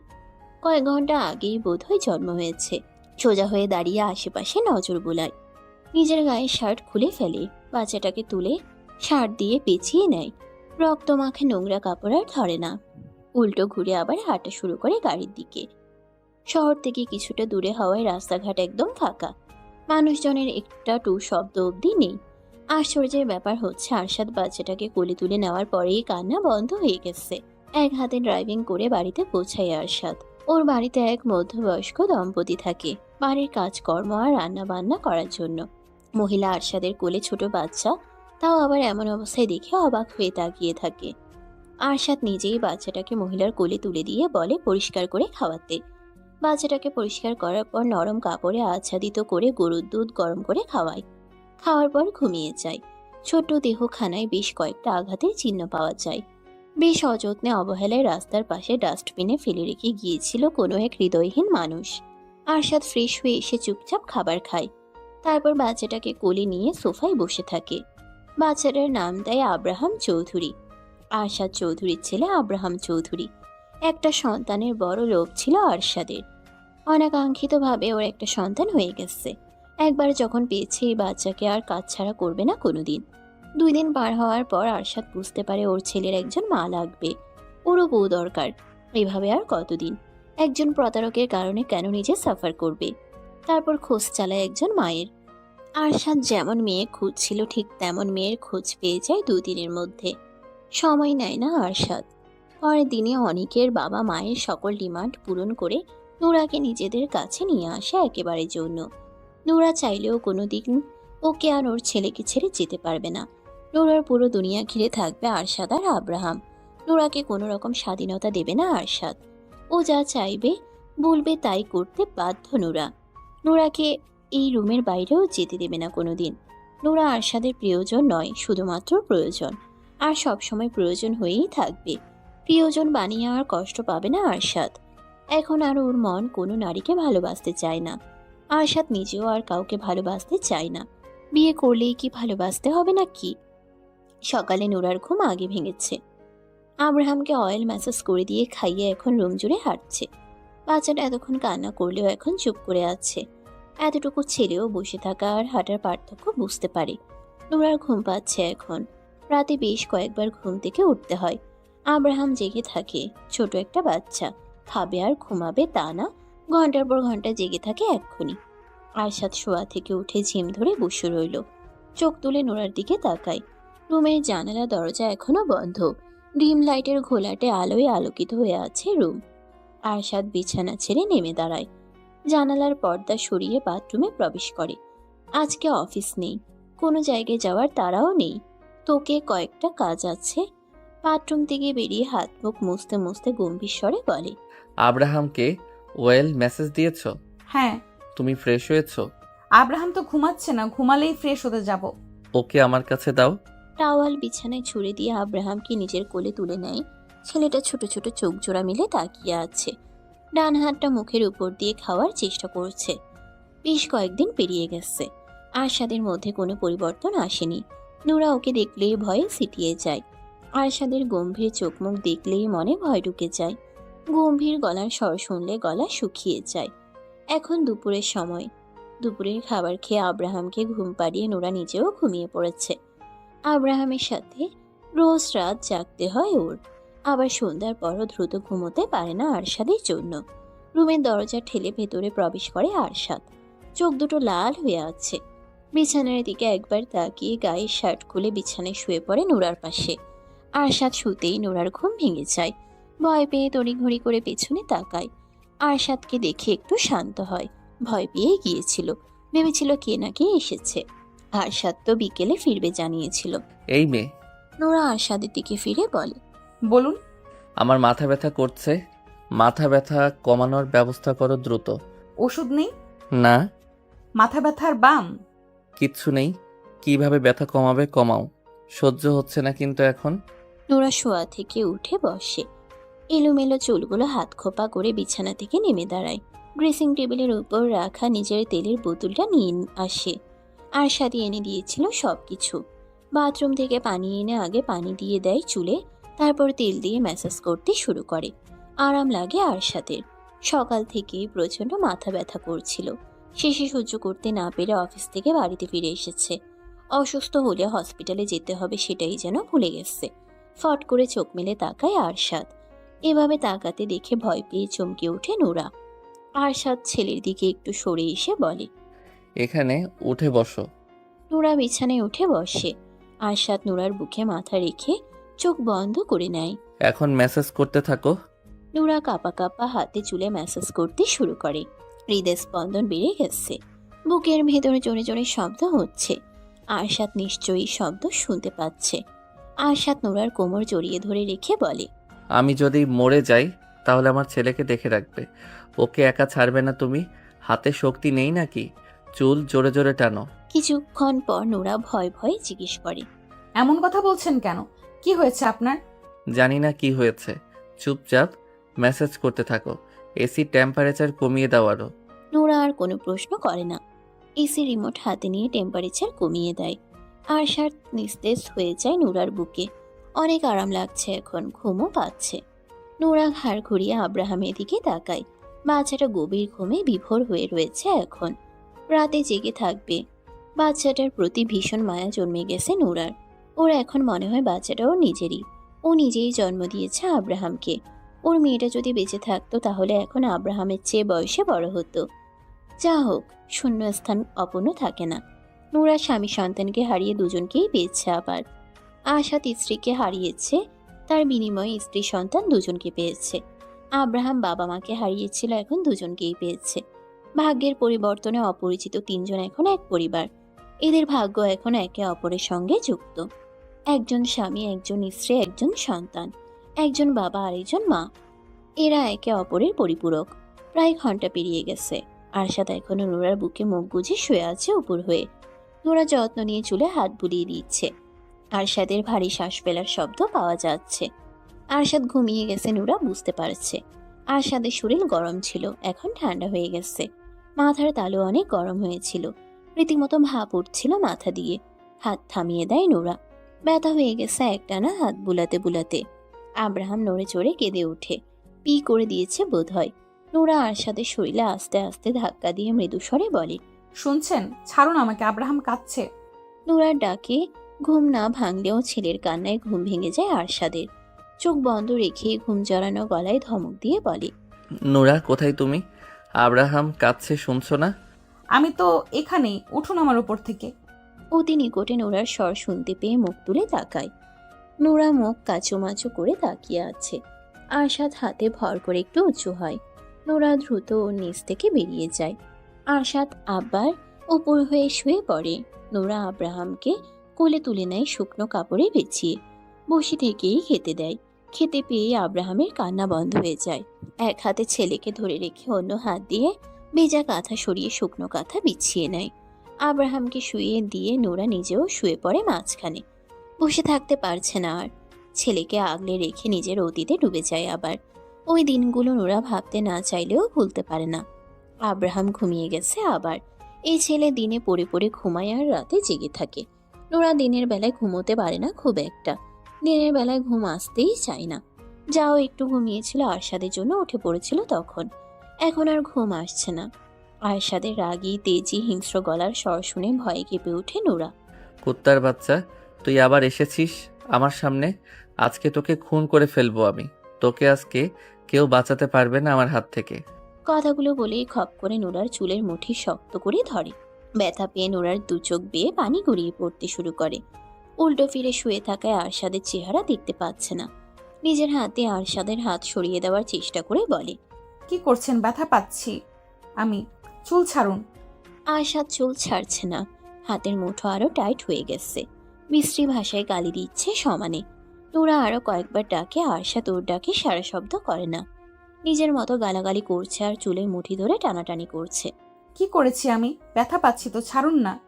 আরশাদের ঘুম ভেঙে যায়। এখনো উপর হয়েই শুয়ে আছে।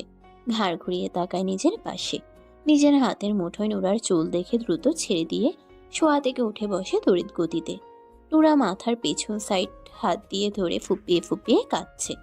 ব্যথায় মনে হচ্ছে মাথার পেছন সাইডের চামড়া সহ চুল তুলে ফেলেছে টেনে। আরশাদ দুই হাতে নিজের মাথার চুল খামচে ধরে। স্বপ্নের মধ্যে শায়লার চুলের মুঠি ধরেছিল আর এতক্ষণ ওকেই গালি দিচ্ছিল নিজেকে কন্ট্রোল করতে না পেরে। কিন্তু বাস্তবে যে নোরার চুলের মুঠি চেপে ধরেছে তা তো ওর কল্পনায়ও ছিল না। এক শয়তানকে মারতে গিয়ে শুধু শুধু মেয়েটাকে কষ্ট দিল। নোরার দিকে এগিয়ে নোরাকে টেনে নিজের দিকে ফেরায়। নোরার ফর্সা চেহারা লাল হয়ে গেছে। চোখ দুটো বেয়ে ঝরঝর করে পানি গড়িয়ে পড়ছে। আরশাদের নিজের উপরে নিজেরই রাগ হচ্ছে এখন। নোরার চোখের পানি মুছিয়ে দিতে দিতে অপরাধীর ন্যায় গম্ভীর স্বরে বলে, আমি ইচ্ছে করে তোমাকে ব্যথা দেইনি। ঘুমের মধ্যে স্বপ্ন দেখে এমন করে ফেলেছি। প্রথমেই ডাকুনি কেন আমাকে? নোরা কাঁদতে কাঁদতে বলে। ডেকেছিলাম, আপনি শোনেননি। অনেক ব্যথা করছে। হ্যাঁ।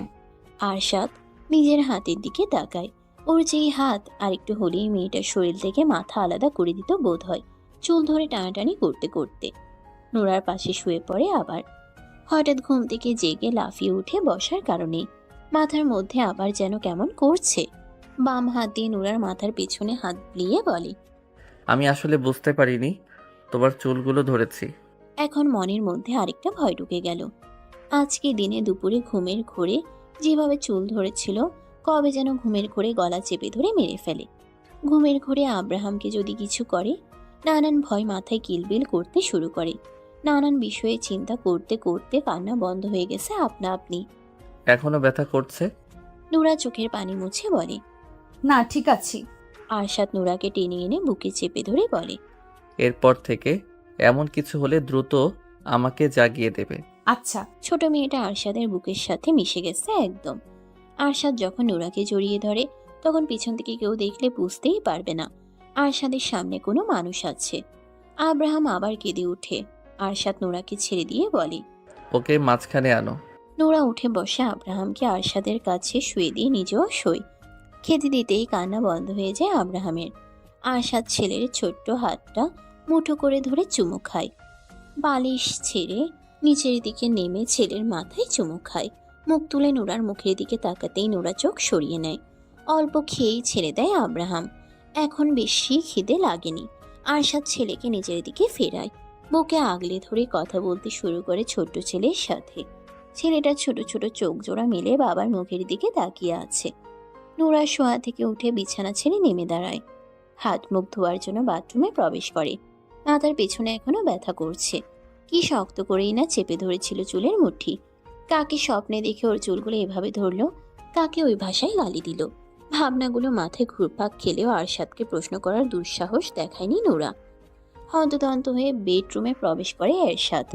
নোরা মাত্রই বাথরুম থেকে বেরিয়েছে। এরশাদকে দেখতেই পা দুটো থেমে গেছে। কে এই যুবক? এই রুমে এভাবে কেন প্রবেশ করলো? ঘাড় ঘুরিয়ে বিছানায় শুয়ে থাকা আরশাদের দিকে তাকিয়ে দেখে আরশাদ যুবকটার দিকেই তাকিয়ে আছে। নোরা হেঁটে এসে আরশাদের পাশে দাঁড়ায়, মাথা নিচু করে। আরশাদ ছেলেকে ছেড়ে শোয়া থেকে উঠে বসে। ছোট ভাইয়ের দিকে তাকিয়ে গম্ভীর স্বরে বলে, তুই এখানে কেন? এরশাদ বোধহয় ভাইয়ের কথা শুনতে পায়নি। অবাক হয়ে তাকিয়ে দেখছে বিছানায় শুয়ে থাকা বাচ্চাটাকে আর ভাইয়ের পাশে দাঁড়িয়ে থাকা মেয়েটাকে। কারা এরা? এই বাড়িতে আর এই রুমে কি করছে? আরশাদের উদাম গা, অফিসের ফর্মাল প্যান্ট পরনে রয়েছে এখনো। অফিসে আরশাদকে না দেখে খোঁজ করলে জানতে পারে আরশাদ মাথা ব্যথার কারণে অফিস থেকে বেরিয়ে এসেছে। অনেকবার কল করলেও রিসিভ হয় না। পরে আরশাদের বাড়ির দারোয়ানকে কল করে জানতে পারে আরশাদ বাড়িতে ফিরে এসেছে।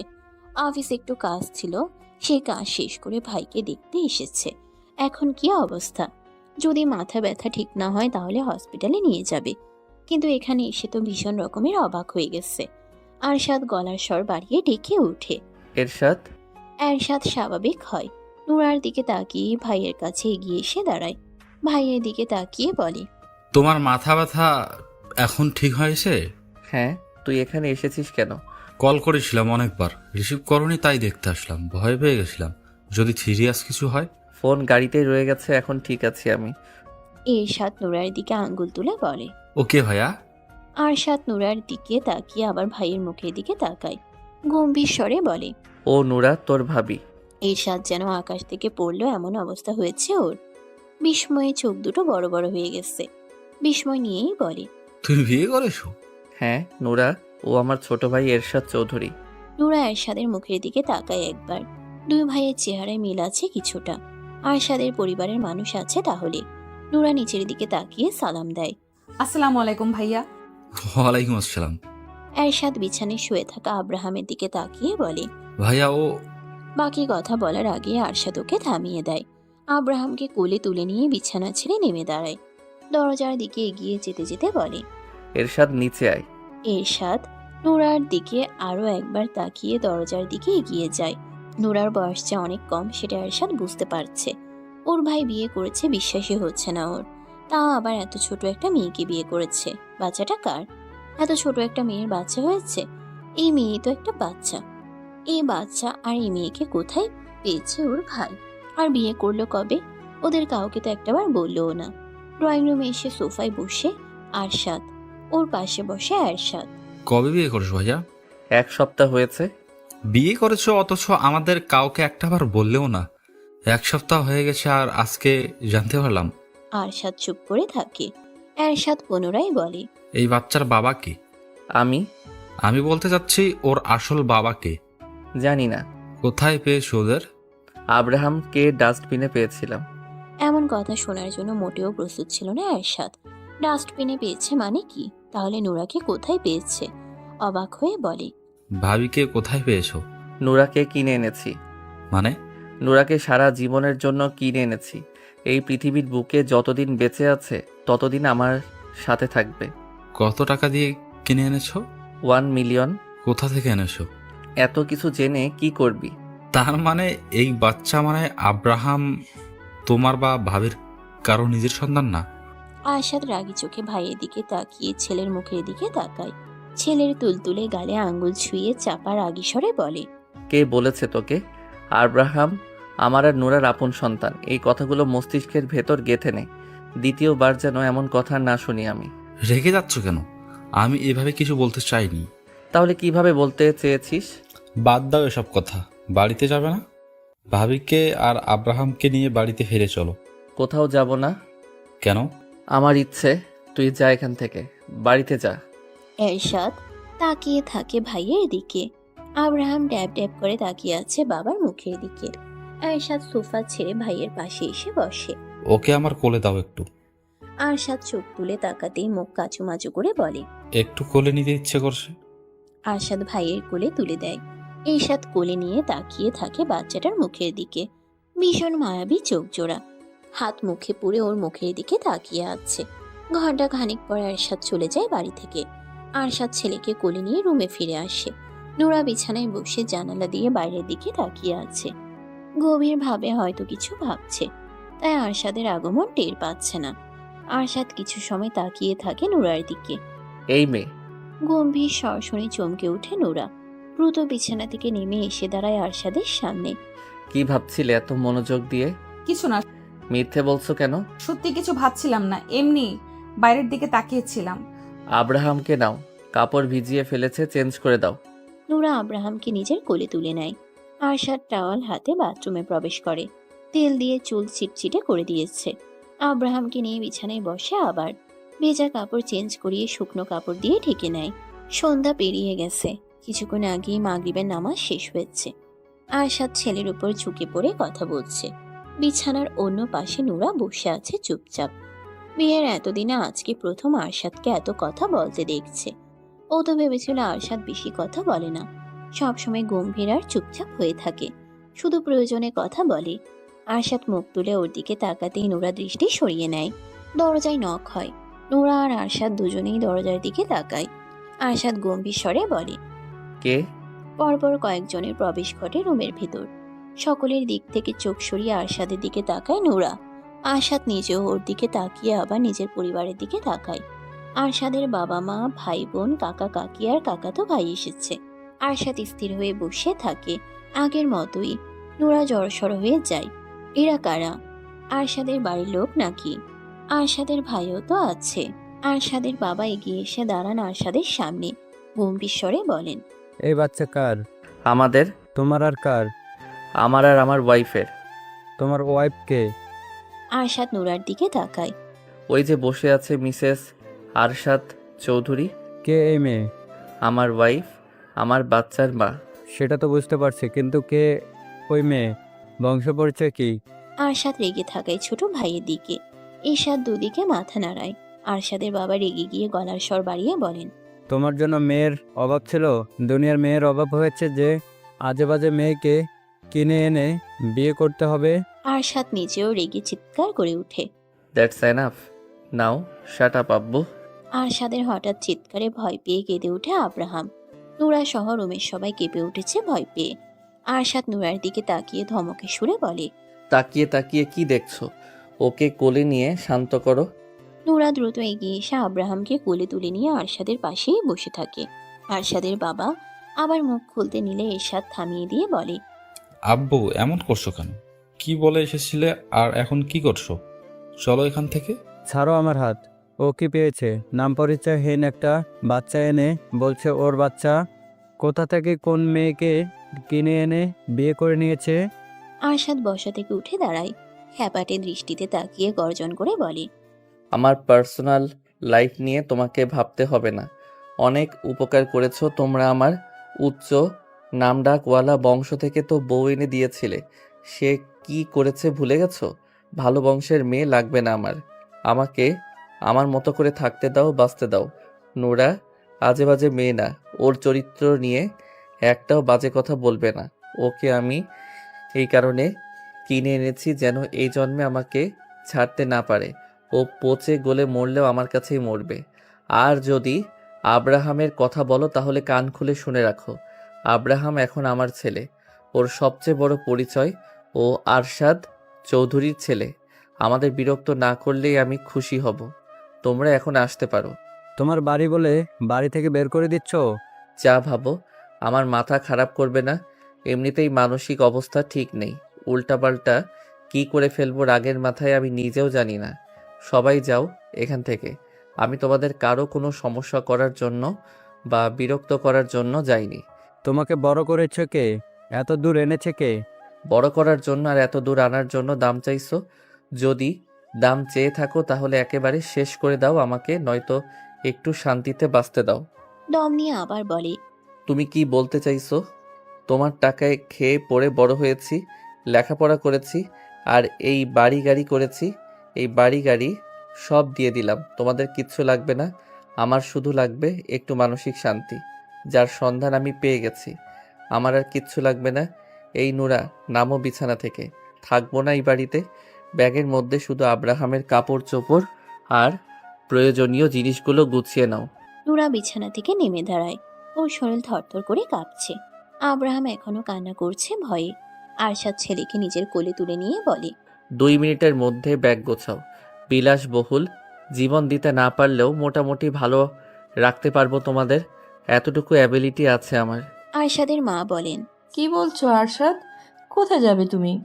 এই বিষাক্ত শহর, মানুষ আর পরিবেশ ছেড়ে অনেক দূরে। এই শহরের মানুষ আর বাতাস বিষাক্ত হয়ে গেছে, আমাকে ভালো থাকতে দিচ্ছে না। আমার ভালো থাকা সহ্য হচ্ছে না। এরশাদ বাবার দিকে তাকিয়ে রাগী স্বরে বলে।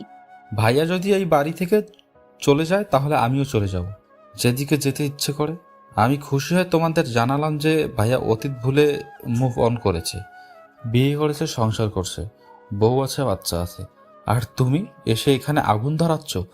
শায়লা তো তোমার পছন্দ করা মেয়েই ছিল। কি করেছে সেই মেয়ে? তুমি কি আরেক শায়লাকে বিয়ে করতে বলেছো ভাইয়াকে? সব মেয়ে কি এক হয়? শায়লা এমন ছিল বলে কি অন্য মেয়েও এমন হবে? অন্য মেয়েকেই তো বিয়ে করেছে। ভাবি কি দেখতে কুৎসিত? ভাইয়ার পছন্দ হয়েছে সেজন্য বিয়ে করেছে। সংসার ভাইয়া করবে, তাই পছন্দটা তারই হওয়া উচিত নয় কি? যদি ভাইয়ার সমস্যা না হয় তাহলে তোমার সমস্যা কেন হচ্ছে? নাম পরিচয়হীন সন্তান কি কারো ঘরের বউ হয় না? কত শত দম্পতি আছে যাদের বাচ্চা হয় না, তারা তো এতিমখানা বা হসপিটাল থেকে বাচ্চা দত্তক নেয়।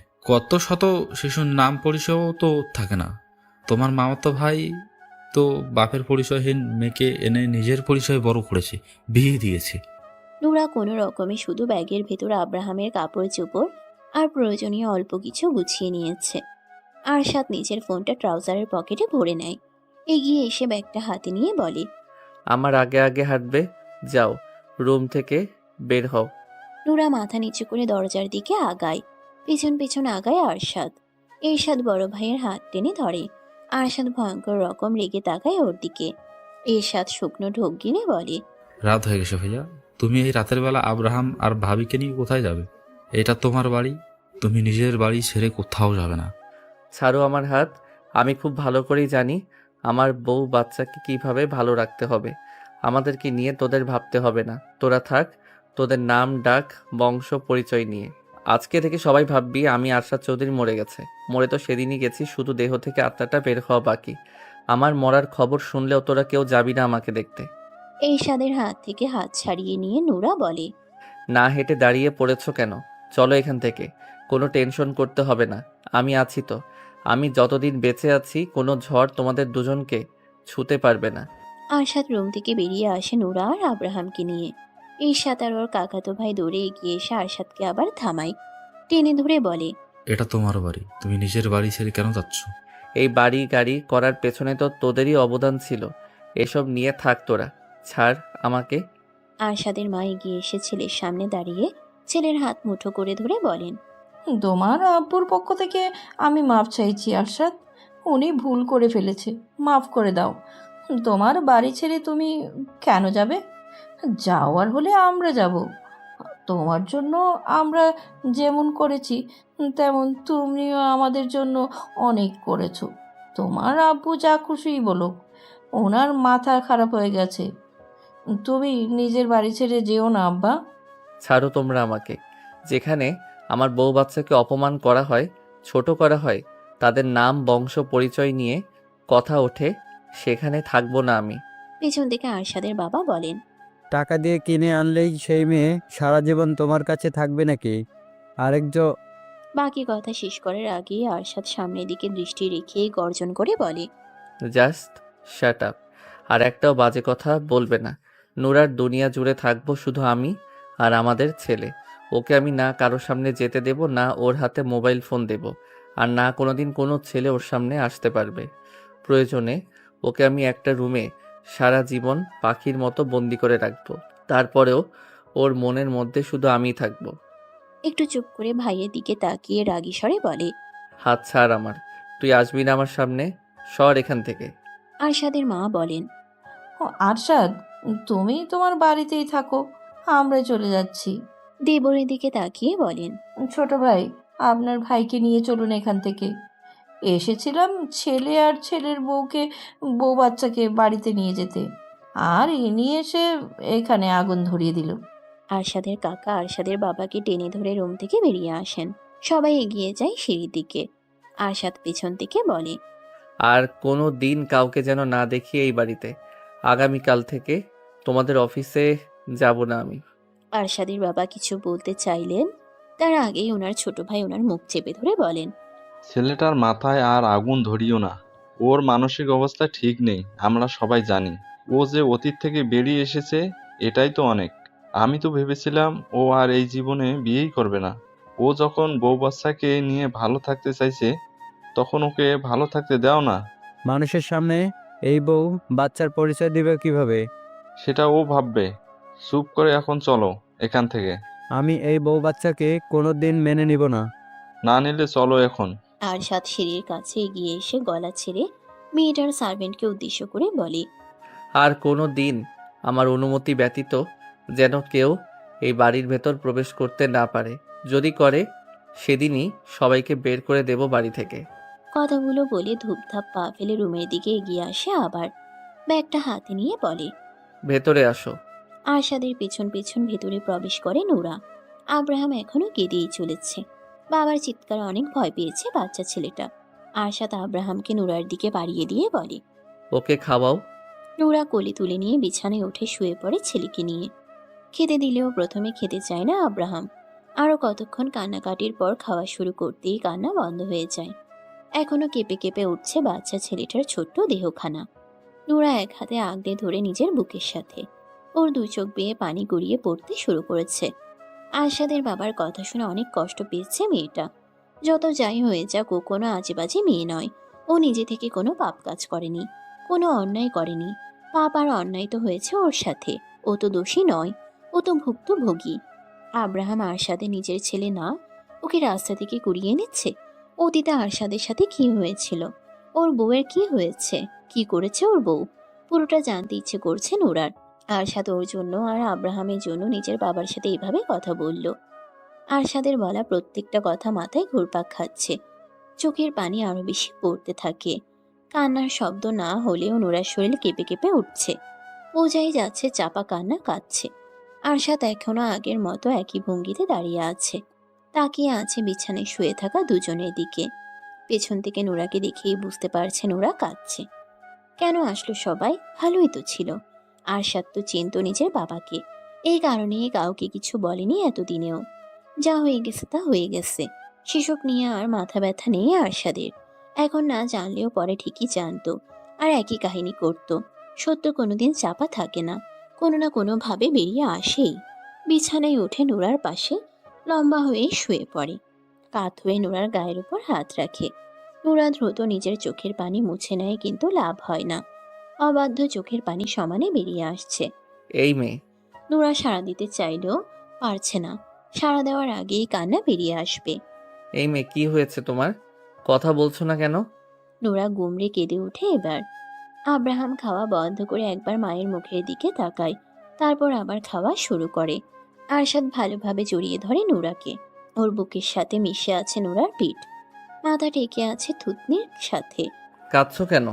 নূরা কান্না জড়ানো গলায় বলে। কি কিছু হয়নি। কিছু হয়নি, তাহলে কাঁদছো কেন? নূরা কথা বলে না। আরশাদ চোখ বন্ধ করে ধীর স্বরে বলে। আমাকে ছেড়ে চলে যাবে? কোথায় যাব? কার কাছে যাব? অন্য পুরুষের হাত ধরে? আরশাদের গলার স্বর আর কথা শুনে নূরার ভেতর পর্যন্ত কেঁপে ওঠে। এমন কথা বলছে কেন আরশাদ? অন্য পুরুষের হাত ধরে কেন চলে যাবে? কথা বলছো না কেন? অন্য পুরুষের সাথে কেন যাব? আমাকে ভালো না লাগলে? নূরা ঘাড় উল্টে আরশাদের মুখের দিকে দেখার চেষ্টা করে। আরশাদ আবার বলে। অন্য পুরুষের দিকে তাকালেও তোমার চোখ উপড়ে নেব আমি। তুমি শুধু আমাকে দেখবে, আমাকে ভালোবাসবে। এই আরশাদ চৌধুরীকে তোমার মনের অলিতে গলিতে শুধুমাত্র আমার বিচরণ থাকবে। নূরা ঘাড় সোজা করে নেয়। আরশাদ নূরার গালে হাত রেখে নিজের মুখের দিকে ফিরিয়ে বলে। বলো, ভালোবাসবে না আমাকে? বাসবো। আমাকে ছেড়ে অন্য কোনো পুরুষকে ভালোবাসবে? নূরা কান্না গিলে বলে। এসব কি বলছেন আপনি? যা জিজ্ঞেস করেছি তার উত্তর দাও। অন্য কাউকে কেন ভালোবাসবো? আপনি আমার স্বামী, ভালোবাসলে তো আপনাকেই বাসবো। অনেকের কথা মনে পড়ে না তোমার? নূরা স্তব্ধ। উত্তর দাও। মনে পড়ে না। কেন পড়ে না? ভালোবাসনি ওকে? ও তো তোমার স্বামী ছিল। ভালোবাসিনি ওনাকে। ভালোবাসার মতো কোনো কিছু উনি করেননি আমার জন্য। সব সময় শুধু আমাকে কষ্টই দিয়েছে, মারধরি করেছে। আমাকে বিয়ে করার পরও অন্য মেয়েদের কাছে গিয়েছে। সব সময় আমার সাথে অন্যায় করেছে। আরশাদ আর কোনো কিছু বলে না। নূরাকে জড়িয়ে ধরে নিশ্চুপ হয়ে থাকে। নূরার দু চোখ বেয়ে পানি গড়িয়ে পড়তে থাকে। আরশাদ নূরাকে বিয়ে করে আনার পর থেকে আজ পর্যন্ত ওর সাথে করা ব্যবহারের কথাগুলো স্মরণ করে।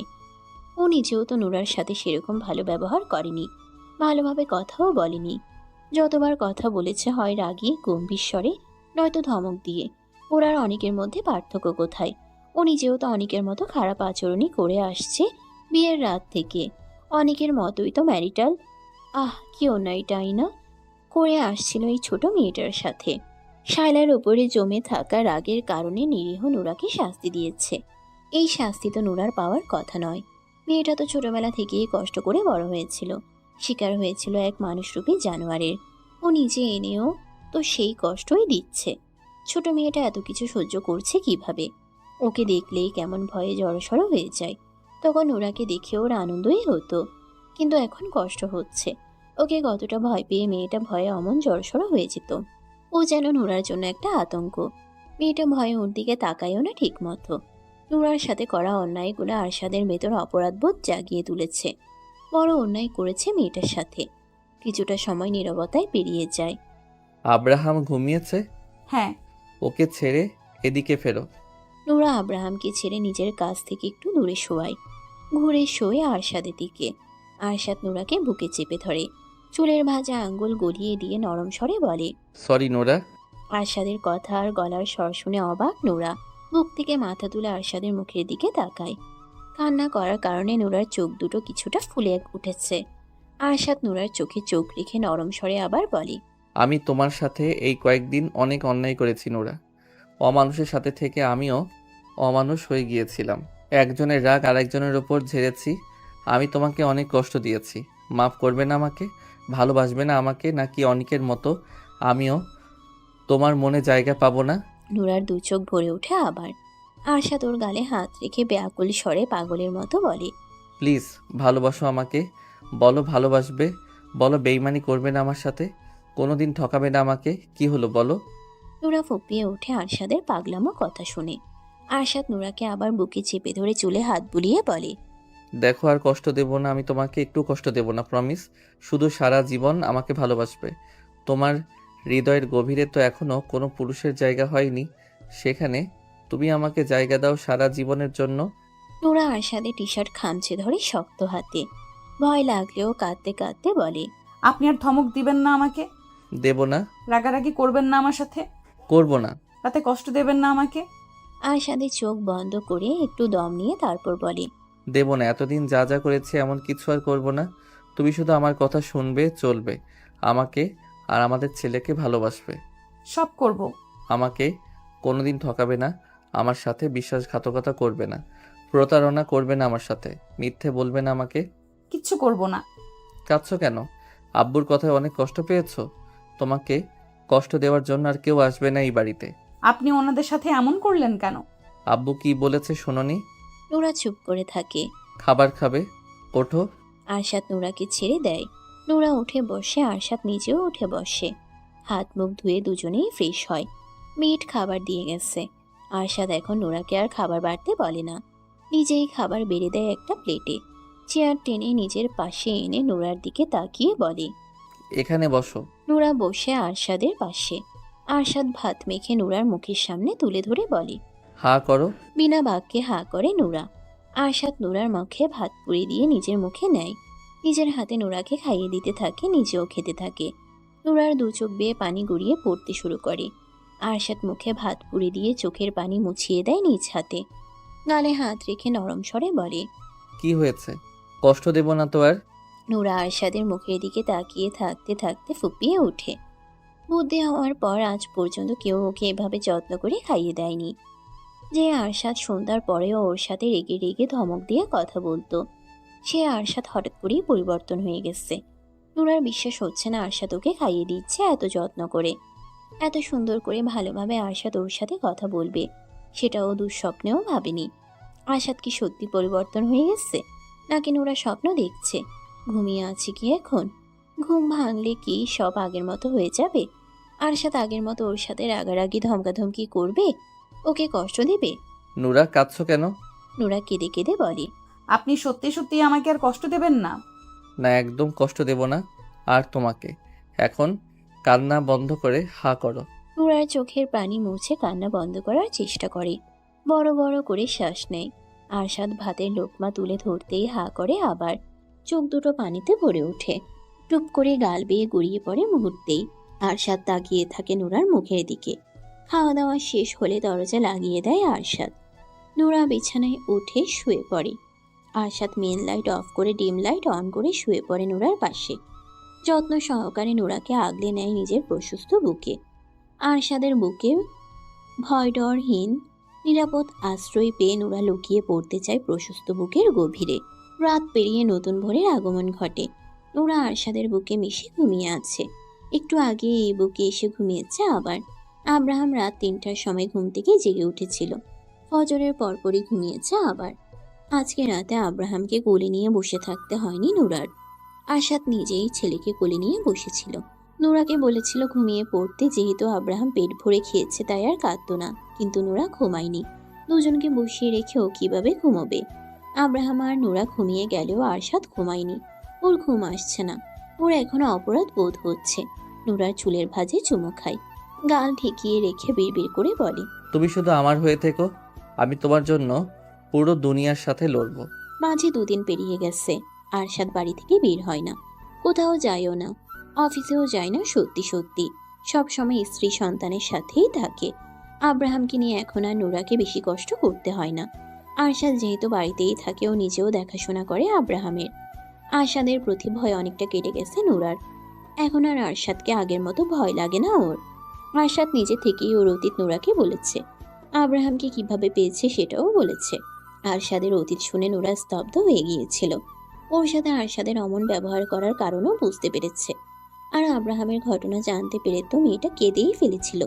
আব্রাহামকে বুকে জড়িয়ে ধরে। নুরা এখন আব্রাহাম আর আরশাদ দুজনকেই ভীষণ ভালোবাসে। অযত্ন, অবহেলা আর কষ্ট পেয়ে আসা নুরা আরশাদের যত্ন, ভালোবাসা পেয়ে সত্যি নিজেকে ভাগ্যবতী মনে করে। কোনোদিন ভাবেনি এমন দিন ওর জীবনেও আসতে পারে। কেউ ওকে ভালোবেসে আগলে রাখবে, ওকে নিয়ে ভাববে, ওর ভালো মন্দের খেয়াল রাখবে, ওর জীবনে খুশি থাকবে সেটা ভাববে, ও কিভাবে খুশি থাকবে সেটা ভাববে। প্রথম দিকে তো আরশাদকে নুরার কাছে সাইকো পাষাণ পুরুষ মনে হয়েছে। কেমন অদ্ভুত ব্যবহার করত, সবসময় রেগে থাকতো, ওকে কষ্ট দিত। কষ্ট পেলে সবাই ভেঙে পড়ে না, অনেকে নষ্টও হয়ে যায়। তবে আরশাদ হয়ে গিয়েছিল সাইকো টাইপের হৃদয়হীন। আরশাদ আব্রাহামকে নিয়ে সোফায় বসে আছে। নুরা ঘুমিয়ে আছে বেডরুমে। বিচারি গত রাতে ঘুমোতে পারেনি 2 বাপ বেটার যন্ত্রণায়। আব্রাহামকে ঘুম পাড়াতে পাড়াতে নিজেও ঘুমিয়ে গেছে। আব্রাহাম ঘুম থেকে আবার উঠে গেলেও নুরার ঘুম ভাঙেনি। আরশাদ ছেলেকে তুলে নিয়ে নিচে নেমে এসেছে যেন নুরার ঘুম না ভাঙে। কলিং বেল বেজে ওঠে। সার্ভেন্ট গিয়ে দরজা খুলে দেখে দারোয়ান দাঁড়িয়ে আছে। দারোয়ান ভেতরে এসে আরশাদের সামনে মাথা নিচু করে দাঁড়িয়ে বলে, স্যার, আপনার মা এসেছেন, কিছুতেই যাচ্ছেন না, গেটের বাইরে দাঁড়িয়ে আছেন। আর কে এসেছে? আপনার ছোট্ট ভাই। আর কেউ আসেনি? না স্যার। ভেতরে আসতে দিন। দারোয়ান বেরিয়ে যায়। কয়েক মিনিট পরে এরশাদ আর ওর মা ভেতরে প্রবেশ করে। আরশাদ একবার দুজনের দিকে তাকিয়ে ছেলের মুখের দিকে তাকিয়ে থাকে। আরশাদ, কিসের জন্য এসেছো? এভাবে কথা বলছো কেন? কিভাবে আশা করছো? কেন এসেছো সেটা বলো। এখনো রেগে আছো? কি জন্য এসেছো সেটা বলো। বাড়ি ফিরে চলো। আরশাদ ছেলের দিক থেকে চোখ সরিয়ে মা আর ভাইয়ের দিকে তাকায়। ওর তাকানো দেখেই ভয় পেয়ে যায় আরশাদ। বাড়িতেই আছি আমি। ওই বাড়িতে ফিরে চলো। কেন? ওখানে আমরা সবাই আছি। এখানে আমার স্ত্রী সন্তান আছে। ওদের নিয়ে যাব। আমরাও ছেলের বউ আর নাতিকে কাছে পেতে চাই। তোমাদের কি মনে হয় যেখানে আমার স্ত্রী সন্তান সম্মান পাবে না আমি ওদের সেখানে নিয়ে যাব? সম্মান পাবে না কেন? অবশ্যই পাবে সম্মান। বাড়ি বয়ে এসে অপমান করে গেছো, আর এখন বলছো বাড়িতে নিয়ে গিয়ে সম্মান দেবে? How strange. এভাবে বলছো কেন? আমি আমার স্ত্রী সন্তানকে নিয়ে ওই বাড়িতে যাচ্ছি না। আরশাদের মা আরশাদের পাশে বসেন। ছেলের হাত ধরে বলেন, বাবা প্লিজ ফিরে চলো। তোমার আব্বু আর কিছু বলবে না। উনি মেনে নিয়েছে তোমার স্ত্রী সন্তানকে। মেনে নিল কেন? উনি নিজের ভুল বুঝতে পেরেছে। ভুল বুঝতে পেরেছে ভালো কথা, কিন্তু আমরা যাচ্ছি না। নোরা এখনো ছোট বাচ্চা, একটা মেয়ে। ও একা বাচ্চা হয়ে আরেক বাচ্চাকে একা একা কিভাবে সামলাবে? আমি আছি তো, আমি ওকে সাহায্য করব। তুমি তো সবসময় বাড়িতে থাকবে না। বাড়িতে না থাকলে থাকবো কোথায়? অফিসে তো আর যাবই না, বাইরেও আমার কোনো কাজ নেই। তুমি নিজের বিজনেসের জন্য তো বছরে 2-3 বার স্পেনে যাও। তখন নুরায় একা একা কিভাবে সামলাবে? বাড়িতে মেড আছে। তুমি যাবে না? না। নোরা যদি রাজি হয় যেতে তবুও যাবে না। আমার কথার উপরে নুরা টু শব্দ করারও সাহস করবে না। মেয়েটাকে এইভাবে ভয় দেখাচ্ছ কেন তুমি? আমার কথা শেষ হলে আসতে পারো, আমার কথা বলতে ভালো লাগছে না। আরশাদ, আমি তোমার মা। সেজন্যই এতক্ষণ ধরে কথা বলছি। প্লিজ ফিরে চলো বাবা। তোমাদের কি মনে হয় যেই রুমে ওই নষ্ট মহিলা বছরের পর বছর থেকেছে সেই রুমে আমি আমার স্ত্রী সন্তানকে নিয়ে থাকবো? ওই রুমে না থাকলে অন্য রুমে থাকবে। আমি ওই বাড়িতেই ফিরতে চাই না। তুমি অতীত থেকে পালিয়ে বাঁচতে চাইছো? তুমি সব কিছু থেকে পালালেও নিজের থেকে কিভাবে পালাবে ভাইয়া? ওই রুমে ওই বাড়িতে শায়লা থাকলেও তোমার বুকেই তো ঘুমিয়েছে। আগুন চোখে তাকায় ভাইয়ের দিকে। এরশাদ শুকনো ঢোক গিলে বলে, আমি বলতে চাইছি অতীত থেকে পালিয়ে বাসার চেয়ে অতীত ভুলে যাওয়াই ভালো। তুমি ফিরে চলো। ভাবি আর আব্রাহামের মধ্যে নিজেকে ডুবিয়ে রাখো, অতীতের সব ভুলে যাবে শীঘ্রই। আমি যাব না ওই বাড়িতে। এক কথা কতবার বলতে হয়? আব্বু তোমাদের যেতে বলেছে। তাহলে সে আসেনি কেন? ইগোর জন্য। ইগো নিয়েই থাকতে বলো গিয়ে। আরশাদ, ফিরে চলো। ওখানে গেলে আব্রাহাম পরিবারের সবাইকে কাছে পাবে তুমি। আর নূরারও বেশি কষ্ট হবে না। ওকে একা একা সামলাতে একটা বাচ্চা বড় করা খুব ইজি না। আমি যাব না বলছি তো। প্রয়োজনে সব কাজ ছেড়ে ছুড়ে আমি বাড়িতেই থাকবো। আরশাদের রাগ দেখে ওর মা চুপ হয়ে যান। আব্রাহাম ড্যাব ড্যাব করে বাবার মুখের দিকে তাকিয়ে হাত খাচ্ছে। ওকে দেখতে ভীষণ আদুরে লাগছে। নাতিটাকে একটু কোলে দাও। আরশাদ ঘাড় কাত করে মায়ের মুখের দিকে তাকায়। মুচকি হেসে বলে, নাতি? রাস্তার নাম পরিচয়হীন একটা বাচ্চাকে বাড়িতে তুললে বাড়ির মান সম্মান কমে যাবে না? একটা আজে বাজে মেয়েকে ছেলের বউ হিসেবে মেনে নিলে আব্বুর বংশের নাম ছোট হবে না? আরশাদ। আরশাদ চুপচাপ তাকিয়ে থাকে কিছুক্ষণ। আব্রাহামকে মায়ের কোলে দিয়ে বলে, আমি এখন কোথাও যাব না। যদি কোনো দিন যেতে ইচ্ছে করে তাহলে যাব, আর ইচ্ছে না করলে যাব না। তোমার অহংকারী হাজবেন্ডকে বলে দিও এই আরশাদ কারো ধার ধারে না, না এই সমাজের আর না মান সম্মানের। আমি যেভাবে খুশি থাকবো, ভালো থাকবো, সেটাই করব। অন্য কাউকে খুশি করার জন্য, ভালো রাখার জন্য নিজের খুশি, আনন্দ, ভালো থাকাকে বিসর্জন দেব না। প্রকৃতিতে রাত নেমে এসেছে। চারপাশ অন্ধকারে নিমজ্জিত। আশেপাশে কোথাও নেই শহরের কোলাহল, ব্যস্ততা। একদম শান্ত নীরব পরিবেশ। এরশাদ আর ওর মা রাতের খাবার খেয়ে কিছুক্ষণ আগেই বেরিয়ে গেছে। ওনারা হাজার চেষ্টা করেও আরশাদকে যাওয়ার জন্য রাজি করাতে পারেনি। আরশাদ নিজের কথায় অনড়। যাবে না মানে যাবে না। ওর যদি কোনোদিন যেতে ইচ্ছে করে তখন যাবে। আব্রাহাম একটু আগেই ঘুমিয়েছে। নোরা চুপচাপ শুয়ে আছে ছেলের পাশে। আরশাদ নিচে গেছে, এখনো আসেনি। বেশ কিছুক্ষণ পর আরশাদ রুমে প্রবেশ করে। নোরা মাথা তুলে তাকায় ওর দিকে। আরশাদ দরজা লাগিয়ে এগিয়ে আসে হাসি মুখে। এই গম্ভীর রাগী মুখে এখন বেশিরভাগ সময় হাসি ফুটে থাকে। হাসলে লোকটাকে মারাত্মক লাগে। নজর কেড়ে নেয় ওই হাসি। আরশাদ সোজা এসে বিছানায় উঠে নুরার দুদিকে চার হাত পা দিয়ে ঝুঁকে পড়ে মুখের কাছে। নুরার মুখের উপর ফু দিয়ে ভ্রু নাচিয়ে বলে, কি দেখো এভাবে তাকিয়ে? নুরা এলোমেলো দৃষ্টি বুলিয়ে বলে, তো কই? একটা কথা বলো। কথা বলতে গেলে তুমি তোতলাও কেন? কই? একটু আগেই তো কই বললে। নুরা চুপ করে থাকে। আরশাদ নুরার উপর ভর ছেড়ে দেয়। ঘাড়ে মুখ গুজে মৃদুস্বরে বলে, তুমি সারা জীবন আমার দিকে তাকিয়ে থাকো, আমি চুপচাপ সোজা হয়ে তোমার সামনে বসে থাকবো। শুধু আমি বাদে অন্য কারো দিকে না তাকালেই হলো। আমি অন্য কারো দিকে তাকাতেই চাই না, অন্য কারো নজরে যেতে চাই না। হাজার অন্ধকার রাত পেরিয়ে তোমার নামে ভোর হোক, আমি সেই প্রত্যেক ভোরে ঘুম থেকে জেগে তোমাকে দেখতে চাই। তোমার মিষ্টি হাসি দেখতে চাই, তোমার হাতের নরম ছোঁয়া পেতে চাই। অনন্তকাল তুমি আমার হয়েই থাকো। থাকবো। বলো ভালোবাসি। নুরা চুপ করে থাকে। বলছো না কেন? তখন তো বললাম। সারাদিন বলবে, আমাকে যখনই দেখবে তখনই বলবে। আমি সব সময় তোমার মুখ থেকে ভালোবাসি শুনতে চাই। এখন বলো। ভালোবাসি আপনাকে। আরেকবার বলো, শুনলে কলিজা ঠান্ডা হয়ে যায়। ভালোবাসি আপনাকে। আমিও ভালোবাসি তোমাকে। একটু চুপ করে আরশাদ আবার বলে, আমি আরো 3-4 বাচ্চার বাবা হতে চাই। বলো, আরেকটা সন্তান করে দেবে? আব্রাহাম তো এখনো ছোট। তো কি হয়েছে, আমার বাচ্চা ভীষণ ভালো লাগে। আমি ছোট ছোট দুইজন বাচ্চাকে একসাথে কিভাবে দেখব? আরেকজন হতে হতে আব্রাহাম তো হামাগুড়ি দেওয়া শিখে যাবে। আমাকে পাগল বানিয়ে ফেলবেন তো তিনজন মিলে। তখন আমি ভালো হয়ে যাব, কাজ বাজ সব ফেলে তোমার সাথে ছেলে মেয়েকে বড় করব। নুরা বলে না কিছু। গত 2 দিন ধরে আরশাদকে দেখছে আর অবাক হচ্ছে। হুট করে পুরো আরশাদ চৌধুরী পরিবর্তন হয়ে গেছে। রাগী গম্ভীর আরশাদ চৌধুরী হারিয়ে গিয়ে প্রেমিক আরশাদ চৌধুরী হাজির হয়েছে। আরশাদ একটু উঁচু হয়, নুরার ওষ্ঠ জোড়ায় আলতো চুমু খেয়ে গালের সাথে গাল ঠেকিয়ে সুর ধরে গান গাইতে শুরু করে। আমি এমন একটা তুমি চাই, এমন একটা তুমি চাই, যে তুমিতে আমি ছাড়া অন্য কেউ নাই। তুমি একবার বলো যদি, আমি পাড়ি দেব খরস্রোতা নদী, ভালোবাসা দেব পুরোটা।